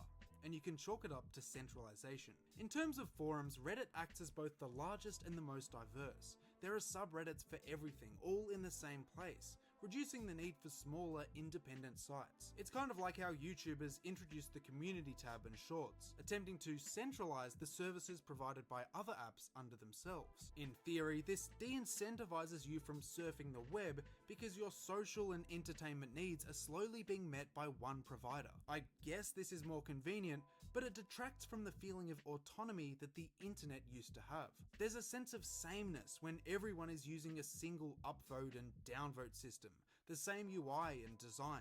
Furthermore, Alright, I'm all done. So let me send the sketch over to you. Algorithms, reducing the quirks and individuality that dedicated forums fostered. But what if I told you there might be a more sinister reason that the internet feels so lifeless? Something you might have suspected but never really looked into. Turns out there's a reason I called this section the death of the internet. Let me introduce you to the dead internet theory. This suggests that the majority of content on the internet is being created and interacted with by AI. Entire ecosystems of self-sustaining bots that reply to each other and occasionally rise to the surface in clips like this. Look at the book names. They don't have names. If you haven't seen that, I highly suggest you do, but I'll give you a quick summary regardless. If you didn't know, Twitter has a serious bot problem. Most of it is harmless, funny even, yet when you dig a little deeper, it becomes a lot more eerie. The streamer Destiny was covering this in a recent stream. The way bots create an illusionary political force and tweet photos of stakes. It's scary because while it's so easy to miss, every so often you'll turn over a rock and find a vast network of accounts having meaningless interactions. The rabbit hole went as far as a mysterious chatter alerting Destiny to the existence of one Egon Chalokian, a seemingly AI-generated political figure with thousands of active followers. There were falsified court documents supporting his existence, edited photos of him with public figures, and far more. Whether it's an actor or a completely artificial person is unclear. To me, it seems like the first stages of a larger experiment. That being, is it possible to generate a public figure to push a message, even if they don't exist? I don't know, but the bots that follow him sure seem to think it is. Whatever the case, this does support the dead internet theory and is consistent with the uncanny feeling that things are less organic. Either way, let me know what you think. Of course, things aren't all bad. For the most part, they're just different, and change is weird. The internet is generally easier to navigate now. Aesthetics are more bland, but also less divisive. A lot of these older styles weren't received well at the time and were counterintuitive to productivity. While the web that you knew growing up is in the rear view, that shouldn't stop you from enjoying it today. Take advantage of all of its free knowledge. Learn how to replace the window mechanism on a 2005 Hyundai. Start that project you've been meaning to do for the last 5 years and share it somewhere. But above all else, subscribe if you like this video, check out the Discord, and let me know which decade of the internet you thought was peak. Until next time, this has been Extramin, and I'll see you in the next one. Which might be one of these 2 videos.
Wait, remember Kaput and Zosky? While I know a handful of people will say yes, I wouldn't find it surprising how many people would say no. Kaput and Zosky is one of those weird faint memories of seeing it that one time randomly but not really sure if you did, but you swear something about it tickles the nostalgia nerve in your brain type of shows. It had a distinct look, a weird sounding name, and for me in the US, would air on Nickelodeon's sister channel, Nicktoons, or the Nicktoons Network. I think you could boil down a lot of shows that were on the Nicktoons Network this way in general, but I digress. Kaput and Zosky, while never making too much of a major impact as a cartoon, being placed in a sea of other cartoons that for the most part befell similar obscurity, does have interesting stories surrounding it both before it was even a cartoon as well as after. Today we are going to spend some time taking a look at what Kaput and Zosky was all about, why it basically came and went, take a stroll through the origins of the series, and discuss what beyond the series itself makes Kaput and Zosky so interesting. Well, at least to me, but I do think that you will feel the same as well. Plus, I may just need your help with something, so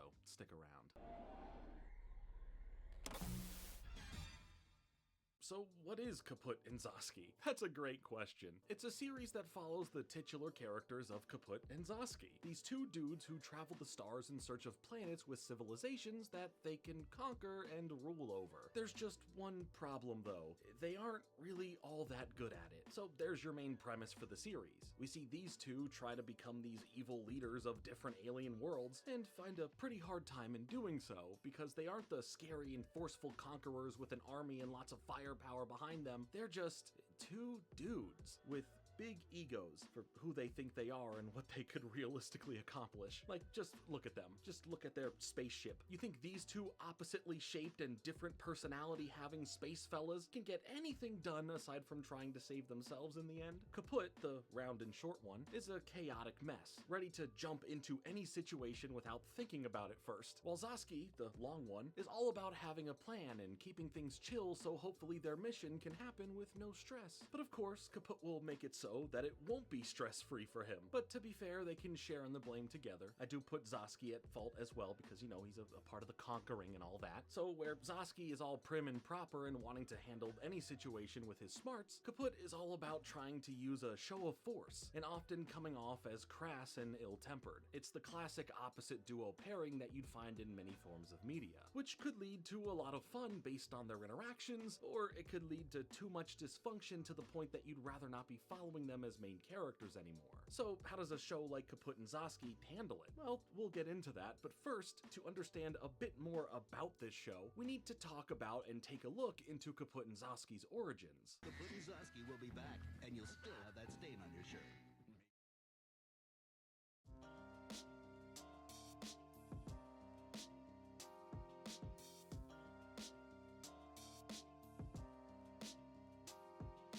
Created in 1995, the first ever time we would see the characters of Kaput and Zosky put to paper by cartoonist Louis Trondheim was within the French weekly comic magazine Le Journal de Mickey. What does that mean? Who's to really say? I don't speak French. You just blowing from Stupid Town? Clearly, with this weekly comic magazine having the name Mickey in it, you can tell this was mainly for comics that featured Disney characters. But there would also be the occasional stories that wouldn't feature any and be entirely their own thing. From here, Louis was offered to bring his stories to another publication, and then another, and each time he opted to keep telling stories, he did so with these two alien characters. He liked them, he found this attachment to them and the stories that could be told, leading to him eventually having enough pages of comics with Kaput and Zosky that he went to a publisher, created even more stories, and voila, the standalone version of the comics were created. These would end up being a nice collection of short stories that follow the shenanigans of trying to conquer planets and not really succeeding in those plans.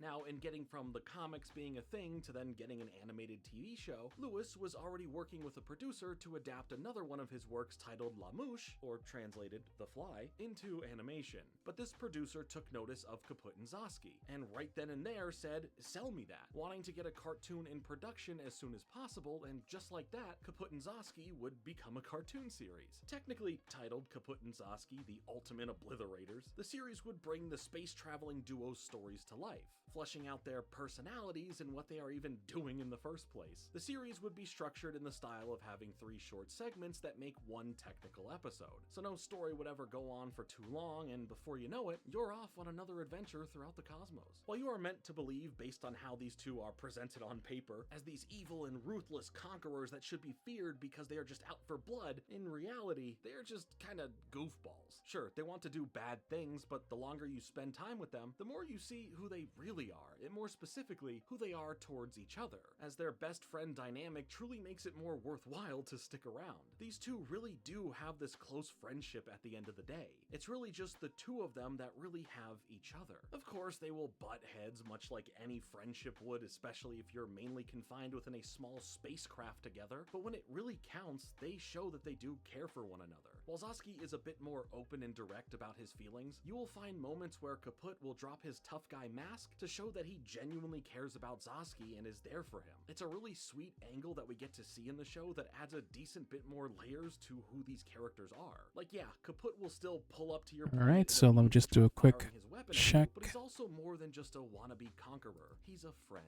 Well, a friend to Zosky, that is. Probably not to you. And yeah, thank you, Ty, for waiting. In each other's lives for one another, their bond feels real, and you can see that in how they show trust with one another and never really want to be separated. I just find that taking the little moments to see these deeper emotions come out. Oh yeah, let me see if Carter is back. Yeah, no, I still don't see Carter here. Alright, so let me just go over the list. Let's see. Alright, so Epic is here, Almors is here, Tunan is here, Miu Super Kawaii is not here. Oh yeah, that's right, they left during the third sketch. They just released them in So let me just remove them pretty quick. That's right, guacamole gamer fart, no sugar. Or you can go old school analog, still having no sugar. Of course, you got some of that chug juice right here. This is a big top tier one for me. I like this one a lot. Heck, do you need help going to bed and my 12-hour long videos aren't doing the trick when you turn them on? All right, Kyle Boy is here. The Chumpy one is here. G-Man is also here. Oh, wait. Yeah, yes, G-Man is definitely here. Exclamus is here. Drew is not here. Oh no, there you are. Yeah, I see your comments and messages. Yeah, so Drew is definitely here. Let's see, Ty Corn Artist is here. Elway is here, and last but not least, Beanbag.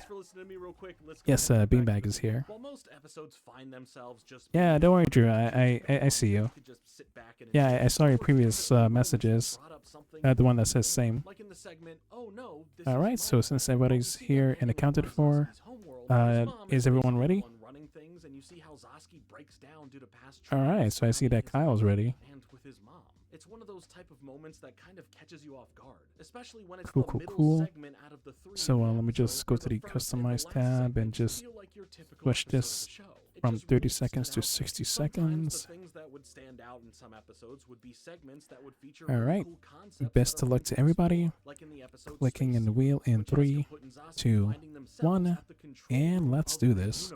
And if they had that power, why couldn't they just create their own planet all to themselves to be conquerors of? It just brings in a lot of interesting ideas and giving the powers of. And yeah, so what I like to do is that I want to make things more suspenseful during the last spin. Putting them face to face with who they are, as well as giving us a chance to see them prosper more than usual because of the skills that they do actually have. There's a lot of nice little moments like this throughout the series that do just stand out to me, making the watch through of the series a decently solid time overall. Heck, we even get a segment called The Legend of Kaput and Zosky, where things get a little meta as they end up meeting an in-universe comic creator making comics based on Kaput and Zosky, with this creator being a nod to the actual creator of the series, Louis Trondheim. Now, as far as my experience of seeing the series in the US, that being on the Nicktoons Network channel, Kaput and Zosky was weirdly is it gonna be Elway or Beanbag? Sure, I understand that was stuff like a pissing contest or the mentioning of Oh, no, there we have it. It's Elway. Elway 380 is the 4th and final winner. But what I am referring to as weird, yeah, you were very close, Drew. The full series, holding off on playing a majority of them. Were they banned? Was Nicktoons just not bothered in releasing them? It's not really clear what happened. Most likely Nickelodeon got the licensing rights to show the series on that network, but really just had them in case they needed to have something fill a time slot, which is something they would often do with the properties that they would get licensing for on that channel. It's something that I've talked about before when discussing other series that were on the Nicktoons Network channel. Now, the series originally premiered in September of 2002, but that's for Teletoon in Canada. The Nicktoons Network wouldn't start broadcasting the series until March of 2004, and like I was saying, the releasing of episodes was weird. There are unaired episodes in general when all was said and done. And there are only 26 episodes, but if you go by how many segments there are, that's 78 adventures to go on with these two characters, which isn't too bad at all. There is a bit more to talk about though, something that I believe is. Oh yeah, so let me send a quick message to Elway or Eloy. Able to help out in. And yes, I am talking about some lost media. We will be right back. If you leave, who knows what'll happen?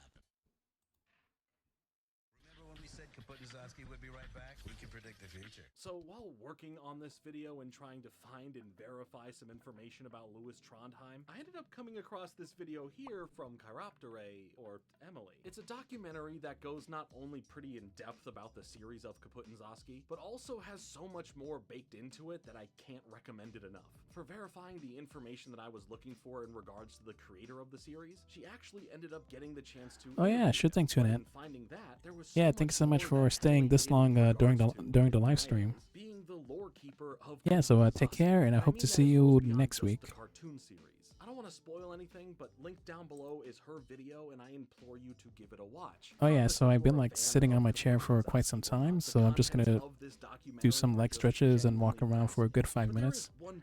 And plus I'm gonna grab some water as well. Because it would be pretty cool to see through more word of mouth if something is possible to find. Emily talks about finding a listing for an episode that she had not heard of. Season 3, Episode 9, Arid Zona, complete with a detailed synopsis of the 3 segments that could be seen in that episode, and a thumbnail screenshot from one of those 3 segments. Now, why is this weird? Well, there already is a Season 3, Episode 9, and it's not this episode listed here. In fact, this episode, Arid Zona, doesn't seem to exist. Now, the Season 3, Episode 9 that does actually exist is already its own bag of weirdness for many reasons that Emily goes into, and it's just this whole oddity all its own. But now there's this whole other side to the mystery, with that being, what the heck and where the heck is this missing episode? Well, the thumbnail image for it can be traced back to an earlier episode that would end up having those assets reused for one of the segments within the actual Season 3, Episode 9 that does exist, so we can kind of disregard that part. But after exhausting every research avenue she could, Emily couldn't find a trace of anything proving the existence of the Arid Zona episode.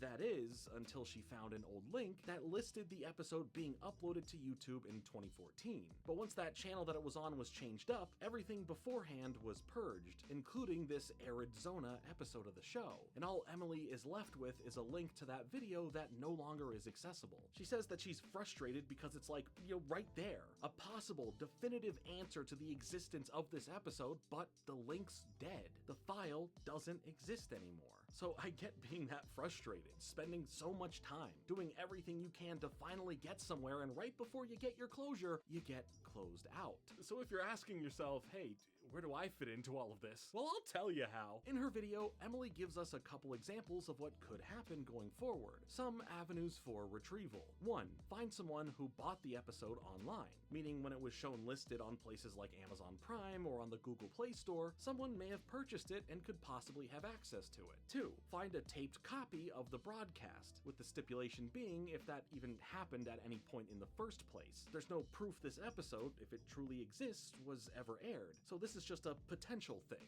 And 3, reach out to people involved in its production, to which Emily states she already has been doing this, and from who she's heard back from, they don't have any info. So this is where you may be able to help. If you have any bit of information about this, or a lead on any information, or better yet, the actual lost episode itself, please reach out to either Emily or myself. Like I said, she's the lore keeper of this series, keeping things easily accessible to find and understand about the whole series. So I just really wanted to push this search out to as many eyeballs as possible. So yeah, please let us know if you know anything or have a lead to anything or any information about this at all in regards to this episode. And please make sure that you go and check out Emily's full video. It's fantastic. I ended up reaching out to Emily and spoke with her about this, as she ended up giving us a bit more information in regards to what has happened since posting her documentary a few months back. Based on sources reaching out to her, it seems like there is a slight possibility that Arid Zona could have premiered on Teletoon, but under the wrong name, since there is at least one example of an aired episode having the wrong listed episode attached to it in the TV listings. Also worth noting, but also take this with a grain of salt because it is just in the rumor status at the moment, but apparently there was a TV bumper-like promo from Teletoon for some unknown episode, but when it came to air, the other weird version of Season 3, Episode 9 would air instead. Through some more sources to understand the Nicktoons Network archives, it seems to kind of be a mystery as to what really happened and what even really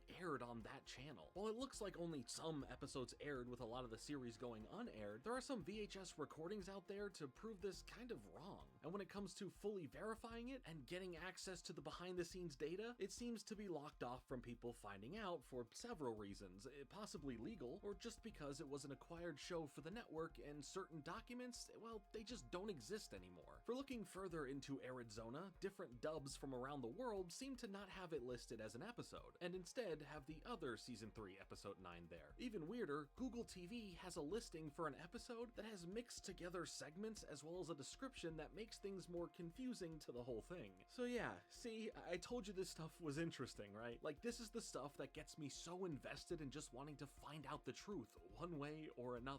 whether we end up with a piece of lost media or come up empty-handed in the end because it doesn't exist. It's all just for fun at the end of the day. So behind the scenes, Emily and her sources have been doing some digging, finding out some good information about the missing episode that can really lead the case in either direction into proving its existence, as well as it possibly just being a big ol' error. They've also found more stuff about the show in general that relate back to more censored parts of episodes. What were the things that were censored and where in the world with what dub was it censored in? So maybe in the future we'll have a lot more to dig into this with Emily when it comes to Kaput and Zosky. And of course, if for some reason this missing Alright, episode I'm does back. come into existence, So let me just grab those references from Eloy. And actually, I'm going to be drawing Cat Cassidy from, I'm talking to you. I believe it's Andy the Shark. Yeah, so this is going to be my second time drawing this character. And hopefully we can come together to solve this mystery. Just you, me, Emily, her sources, and of course our giant dog that can kind of talk. Stay where you are, and Kaput and Zosky will be right back.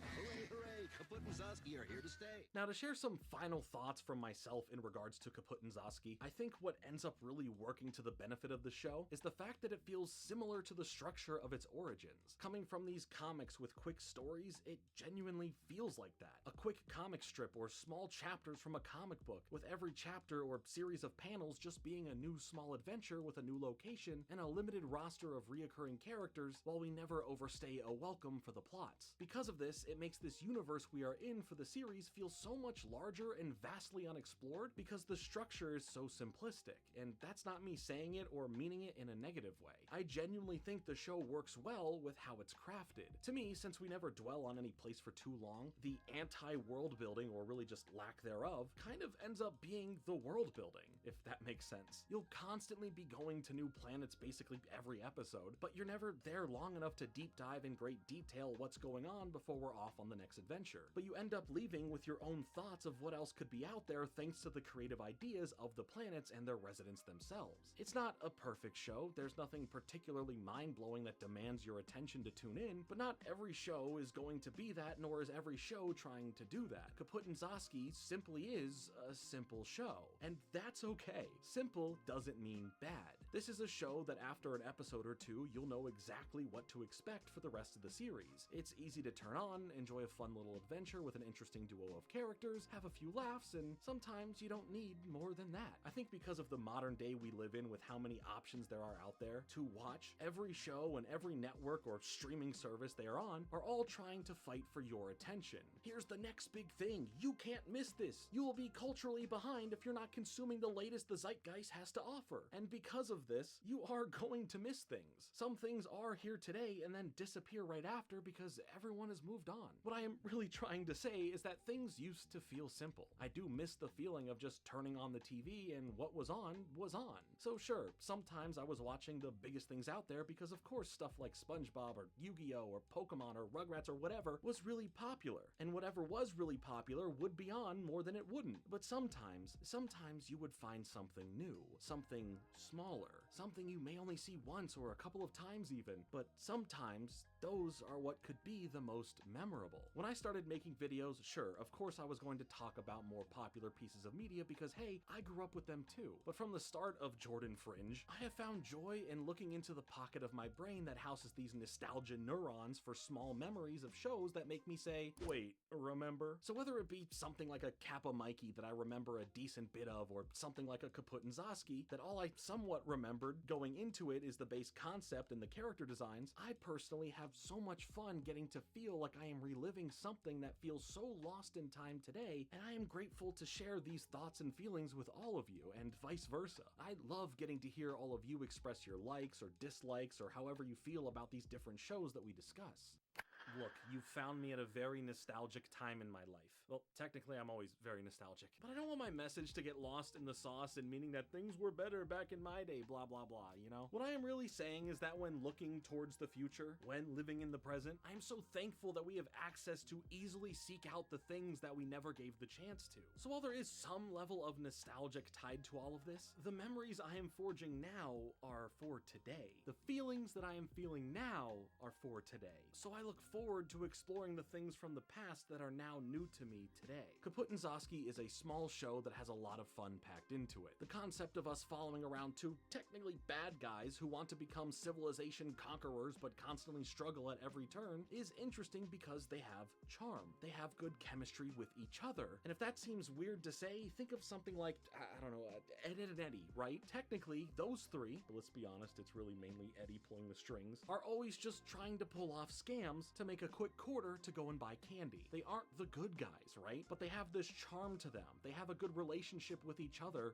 most of the time. So there's this enjoyment of watching them fail. Or if you're on the reverse side of viewing characters like this, wanting to see if they'll ever get away with something for once. That's how Kaput and Zosky as characters feel to me. Personally, I don't care if they succeed in one of their plans or constantly fail at them. I just enjoy the time I spent on the adventure with them. It's like the journey's more important than the destination type of thing, you know? Did you ever get the chance to check out Kaput and Zosky?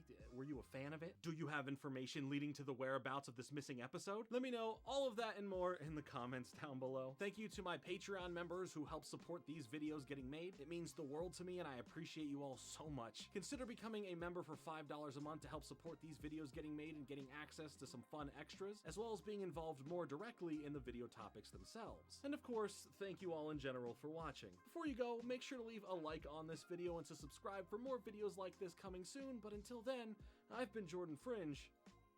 Later.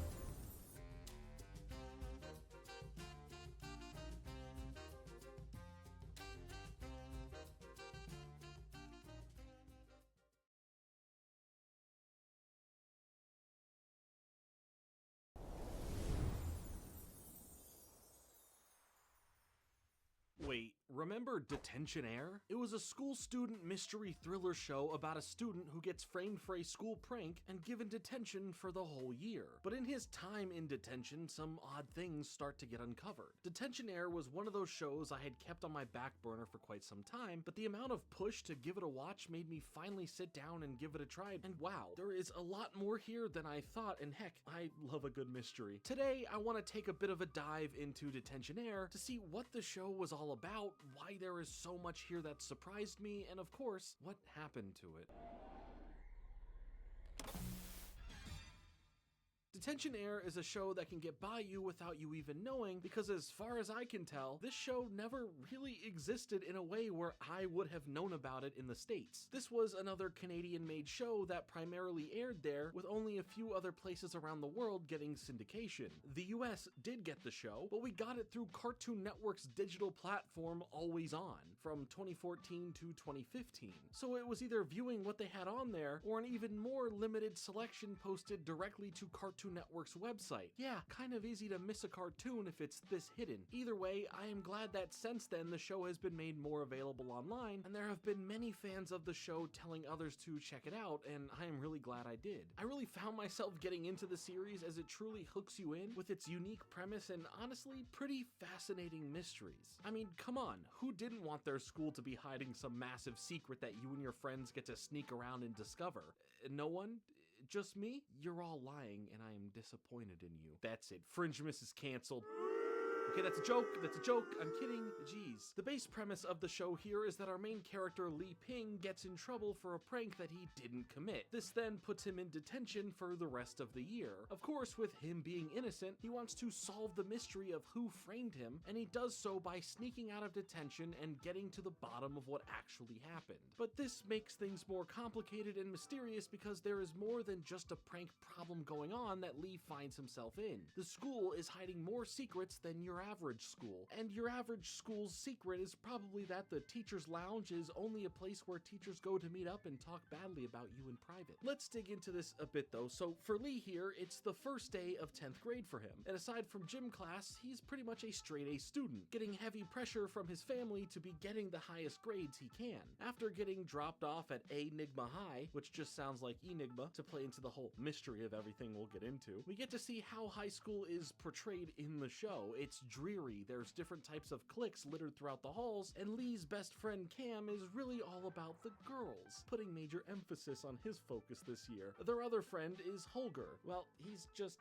Holger. He's just doing him. He's a fun character. I like him. Also, by the way, the show says clique like clique. It stems from French origins, which makes sense why Canadians would pronounce it that way. I am not Canadian, and I grew up with everyone, including myself, saying clique, so I am sorry if saying it that way pisses off any Canadian viewers. Just know I appreciate you and your cartoons. Anyway, when it comes to the awful moment that changes everything, Lee ends up having to really use the restroom, causing him to sneak out of this assembly, and during this moment, something mysterious is going on in one of the stalls, where an unknown character activates a prank that messes with the assembly, having the lights flicker, playing loud music, and releasing a bunch of stink bombs causing mass hysteria. I mean, everyone's throwing up, there's a Digimon around for some reason, and paint is flung everywhere. Okay, well, the lizard thing is just the mascot for the school. Still, it was trying to take out some of the students, it looks like, so I'm just saying. And as it all comes to an end, Lee comes back at the wrong moment, only to chuckle at the sight he's seeing as the principal immediately blames him for what happened, sentencing him to a full year of detention.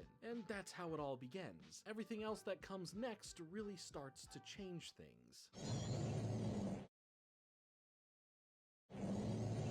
Now, back at this moment where he is getting in trouble, it's no longer just a hunch that the principal goes on with no proof other than him not being there when it happened, as inside of Lee's backpack is everything that was involved in the prank, like blueprints and planning materials that kinda paints him guilty. This pins him as the enemy against basically the whole school as well, because they were all affected by the madness that went on. So I'd say this isn't a great first day of the school year. I also just want to say that for when the prank happened, I love that the animation style for the show changed and it became very sketch looking in that moment. It's a cool detail that I appreciate in the efforts of making this moment feel more disorienting. To make matters worse and more embarrassing here, Lee's mom also works at the school as a math teacher, and in front of everyone, she yells at him, telling him that he is also grounded for the whole year, so double bummer. Initially, there is a mixed bag of who gives respect or who has an issue with Lee as the different cliques weigh in on how they feel about him as they pass him in the hall. His friends don't help because they see part of this as a vessel to bank on popularity, another aspect of the show we see that ends up involving all of the different cliques throughout the school. At the end of the school day, Lee finally heads to detention, which is located in this basement level of the school where he meets Biffy, another student in detention who believes that Lee didn't pull off the prank like everyone believes, and kind of starts giving Lee the rundown of detention here. We see that the teacher who is supposed to watch over them is barely awake or coherent, so that makes detention a lot less worrisome for what starts happening. At first, he knows he needs to get to this camera that was left in the gym that captured the whole event, as it may be a way to clear his name.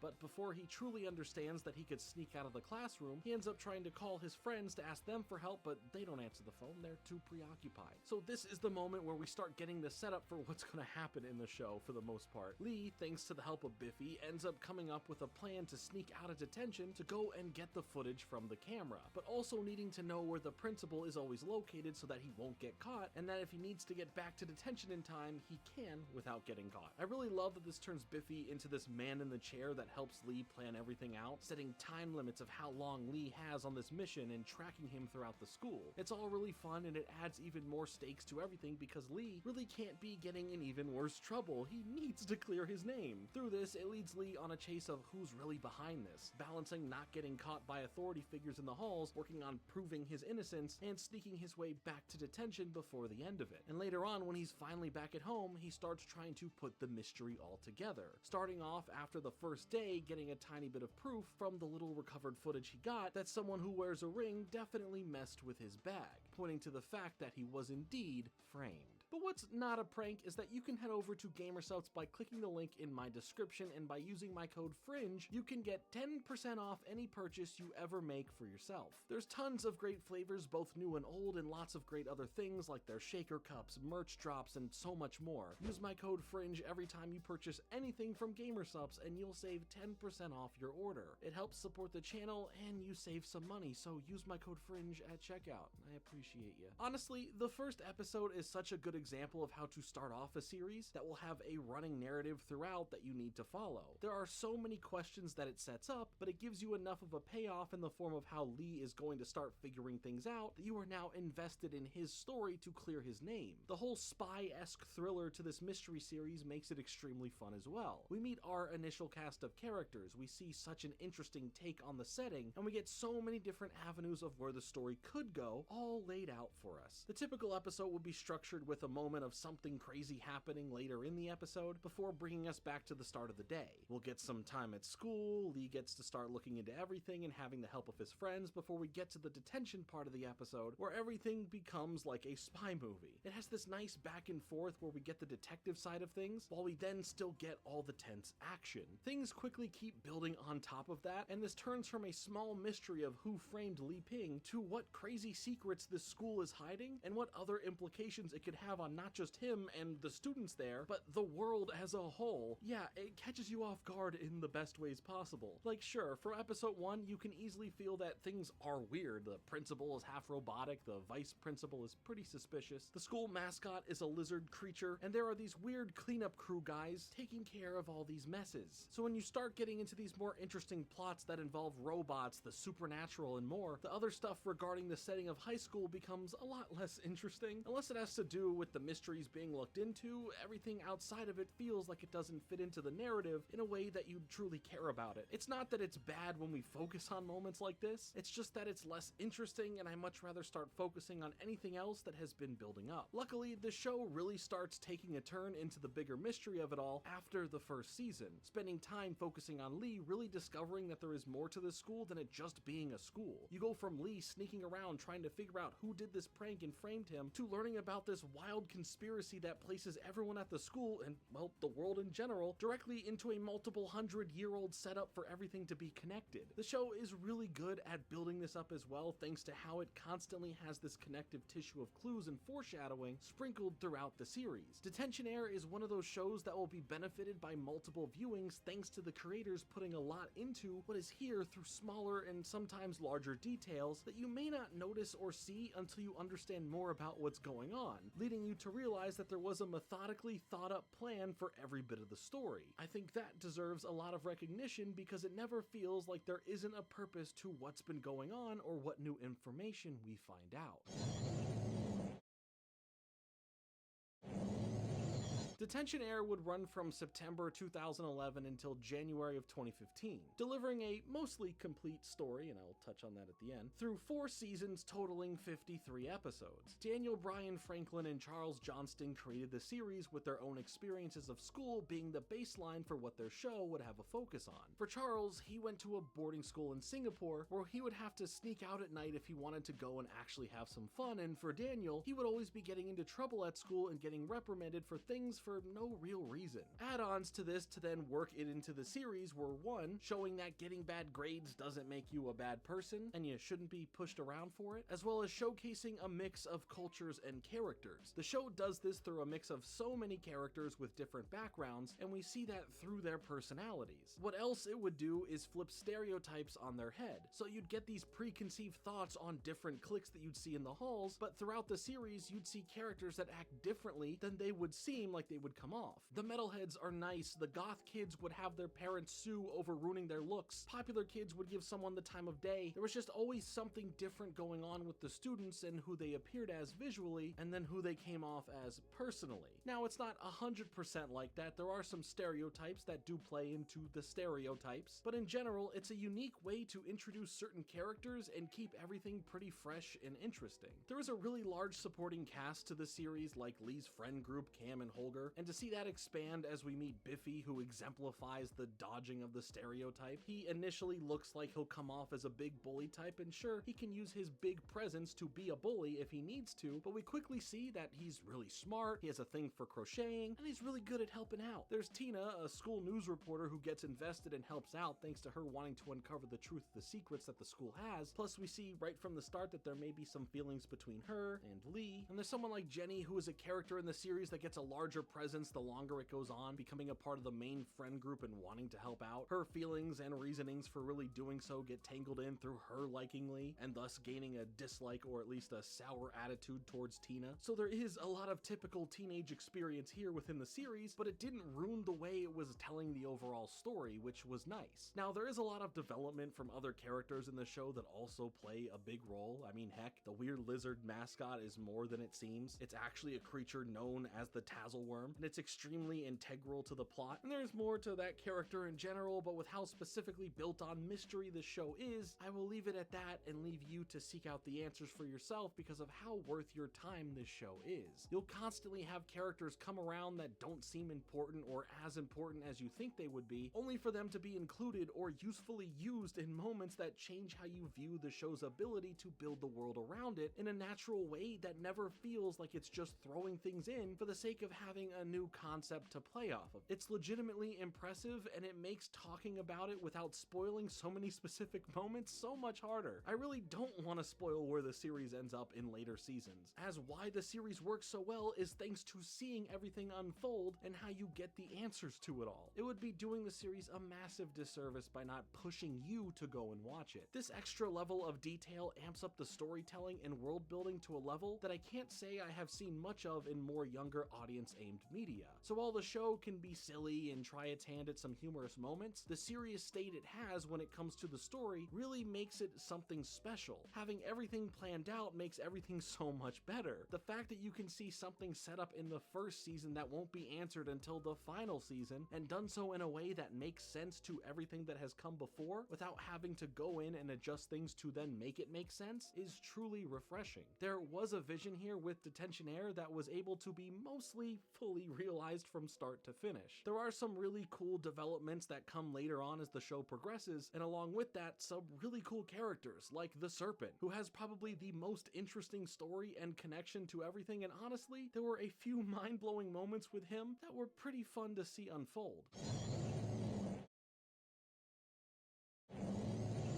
Visually, the show looks really nice and stylized, with the most impressive part to me being the design of the backgrounds. The details and how the school looks plays so much into the story being told and how it expands. The fluidity of the animation grows with the series as well, and at first I will say that it may take a bit of time to get used to the character movements, but they only get better and they really shine during some fun action scenes. I also appreciate the fact that since this is a Canadian cartoon, that it was able to get away with some more mature themes and some edgier jokes that you'd most likely see cut from the series if it came to the US in a more official capacity. We'll talk about that in a moment. But the first episode is a good example of what I just said because it's riddled with several instances of these slightly older themes. So right from the start, the series gives off that exact vibe that it continues to have throughout it. Thanks to this, it did feel that we are getting a more realistic high school portrayal of how these kids would talk to one another and how authority figures would talk to kids. It's a show that doesn't treat the viewer as stupid, it doesn't hold your hand, and it allows you to figure out the mysteries with Lee and everyone rather than you just being told the answers. You explore along with the characters, and the more you know, the better experience you could have on a rewatch to see how everything in detail was laid out for you to piece together all along. Now, there are some mixed feelings about the end of the show and what it means for the show in general, and yes, there is both a solid enough ending that answers a lot of questions and gives you some pretty crazy moments, but there is also a bit of a cliffhanger and a few lingering bits of unanswered things that make you want more. Sure, you could easily make a season 5 of this show. There is enough here to take where the stakes were and raise them to their highest potential, where the world is now in danger. And from everything I can find out about why we didn't get a season 5, comes down to one thing: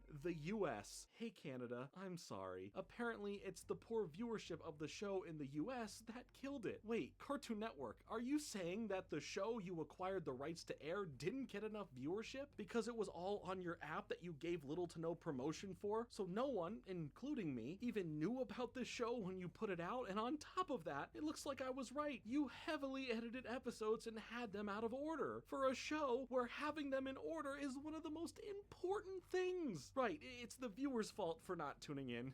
Our bad. But somehow, because Cartoon Network didn't love the return on investment, it couldn't continue in Canada. Teletoon banked on on doing more if it would do good in the US? I don't know how it all works, but what I do know is that it all sounds dumb from every angle. But either way, I still feel that what happened in the end still made it all worth it to get to that point. And sure, it would have benefited from having more seasons and seeing where the even larger plans were going, but as a viewer, I was still very satisfied with the conclusion. The creators had more planned out, as they had hoped it could get up to 8 seasons in total, having full-on storylines with the vibe of the show changing a bit in the 5th season, and eventually taking things from high school to college. A petition did go out for the show to bring it back and keep the story rolling forward with backing from the creators, but as of now, that's it for what's going on with Detention Air. I'd fully support more of the show being made, but if that sadly never happens, don't let that be a deterrent from watching the great 4 seasons that already exist, because they are great and worth your investment into. Even if everything isn't fully paid off in the end, you'll leave the series happy with where it got to and staying curious for more thrilling adventures of where it could go beyond that. I do highly recommend it. I think there is so much good that the series offers for you to go ahead and give it a watch, but if you have seen it, tell me your thoughts on the series. What aspects did you like most about it, and would you like to see it continue on for a few more seasons? Let me know in the comments below. Thank you so much for watching. Make sure to leave a like on this video and to subscribe for more videos coming soon, but until then, later. This video was brought to you by Squarespace. From YouTube to memes and flash games, you might think the golden age of the internet is behind us. But when exactly was it? The 2000s? 2010s? Could you even pinpoint a single year? I'm hoping I can by the end of this video, but it's not going to be easy. I asked you guys, and out of 5,000 responses, one period stood out from the rest. Whether it was the bizarre nature of early viral videos or their creators, there was something about the early 2010s that felt different. I want to find out what, and whether it deserves that reputation. Because if we figure out what made the internet so special, maybe we can understand what it lost, and if we can ever get it back.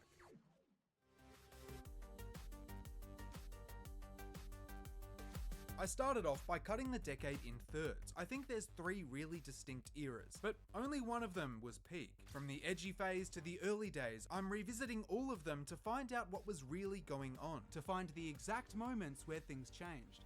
And what better place to start than here? The year is 2010. No one has more than like 2 million subscribers, there's roughly half as many people even using the internet, and cats are the pinnacle of humor.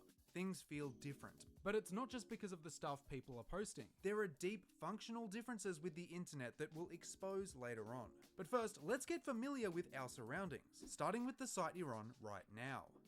From its 5-star rating system to the era of viral videos, early YouTube was bizarre. For starters, you could do some pretty simple things that would seem alien today, like personalizing your channel. You weren't limited to just the banner and profile picture. The background, layout, and general aesthetic were up to you, which gave creators a lot more control over their homepage. If you were online at the time, you might remember this from Smosh or Fred. In general, there was a larger focus on fostering communities between creators and subscribers. You weren't just picking and choosing topics from randoms. You were actively following and being served content from your subscriptions.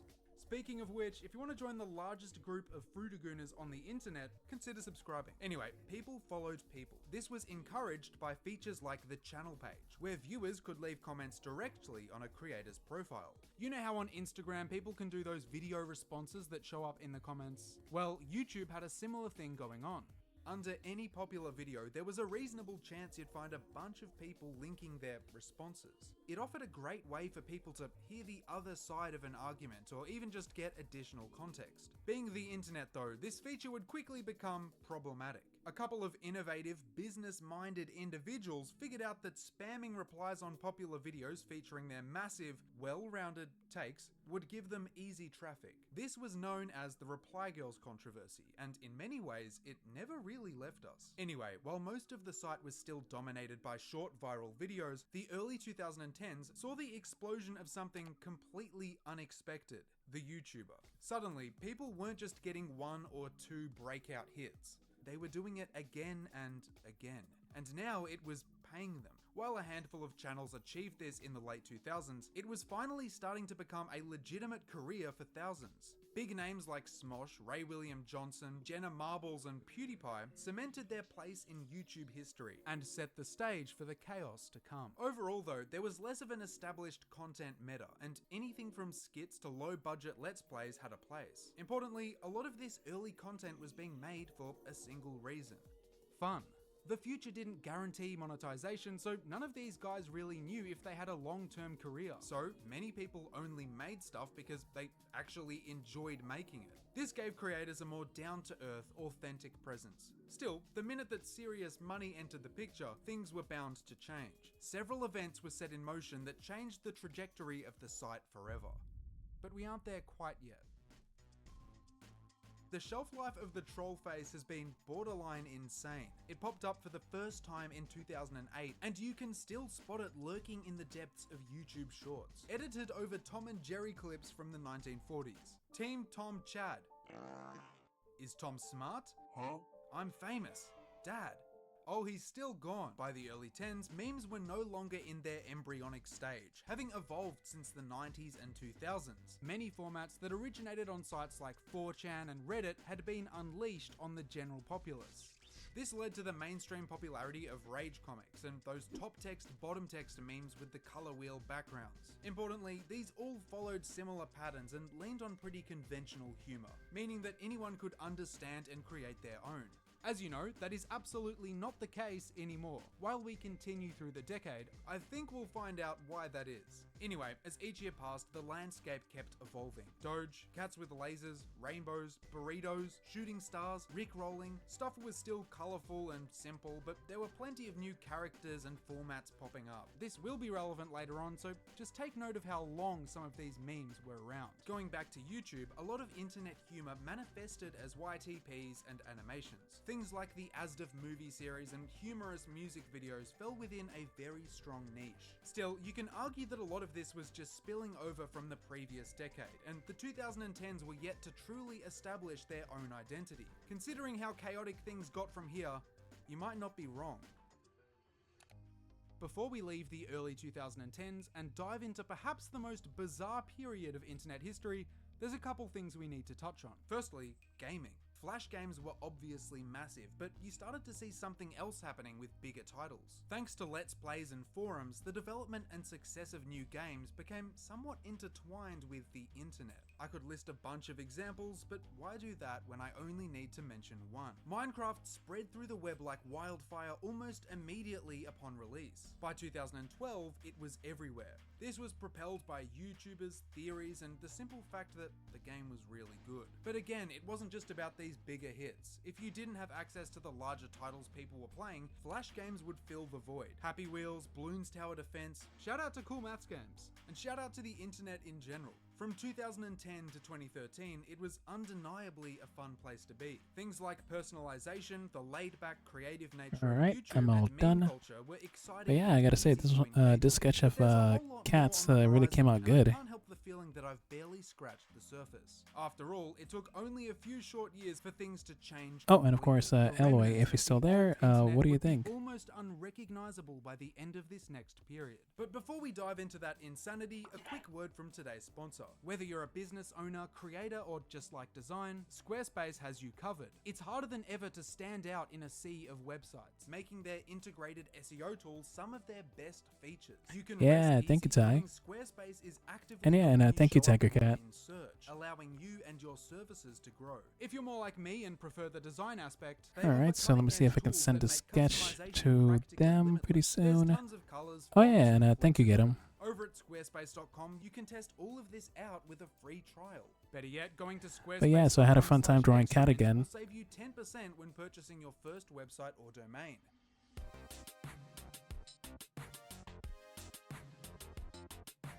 It's 2014 now, and top text, bottom text is no longer cutting it. Skits are on the way out, and we've officially begun the slow, deranged descent into brain rot. This is marked by the increasingly cryptic nature of memes. Things like MLG and, regrettably, the word dank. On the upside, there's more people online and no shortage of interesting stuff to engage with. Unfortunately, not all of this is received well or looked back on fondly, with many creators distancing themselves from this era today. To find out why that is, I think it's time we check back in on YouTube. Behind the scenes, YouTube had been quietly changing its algorithm. As early as 2012, watch time became a key metric for determining a video's reach and performance. By 2014, the effects of this were in full swing. The platform was no longer dominated by short viral clips, instead providing a framework where regular, lengthy uploads could thrive. This means long, episodic Let's Plays from established creators, and later down the line, 40-minute drama videos with a dude playing surf. But early on, the meta was pretty simple. PewDiePie, Markiplier, and Jacksepticeye were right on top of it, pumping out playthroughs of horror games like Slender. This was all fairly unproblematic, and the same went for other growing niches on the site. Vlogging, makeup tutorials, educational stuff, reviews. Here it is.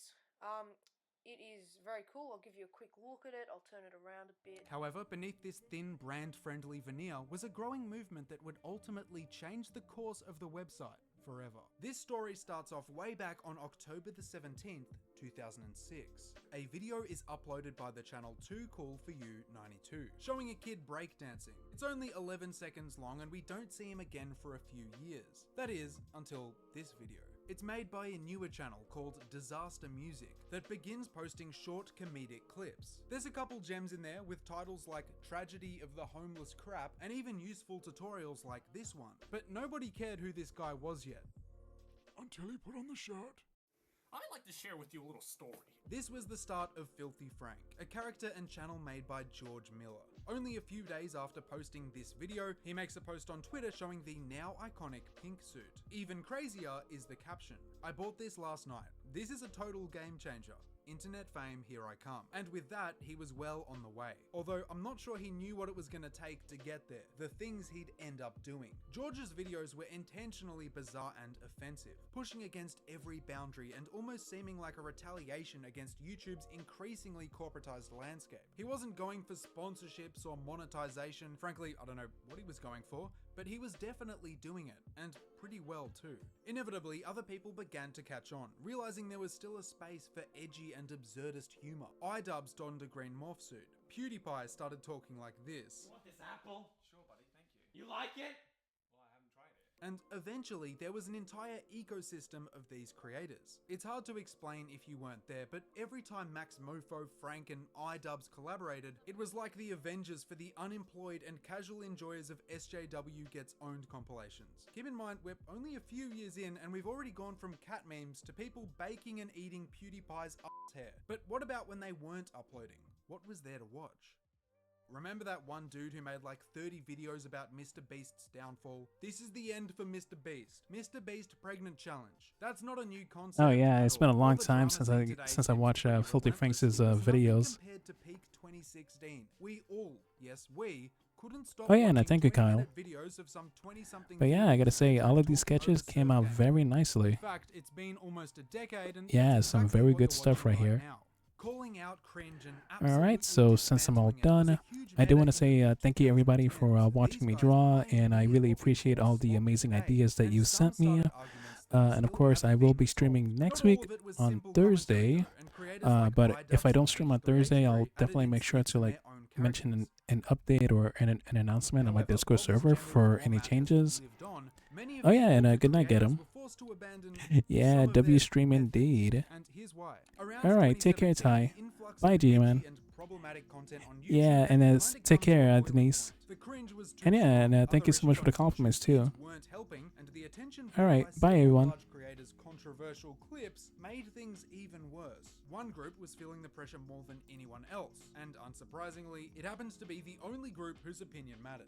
Advertisers. Companies were pulling out left and right. YouTube responded by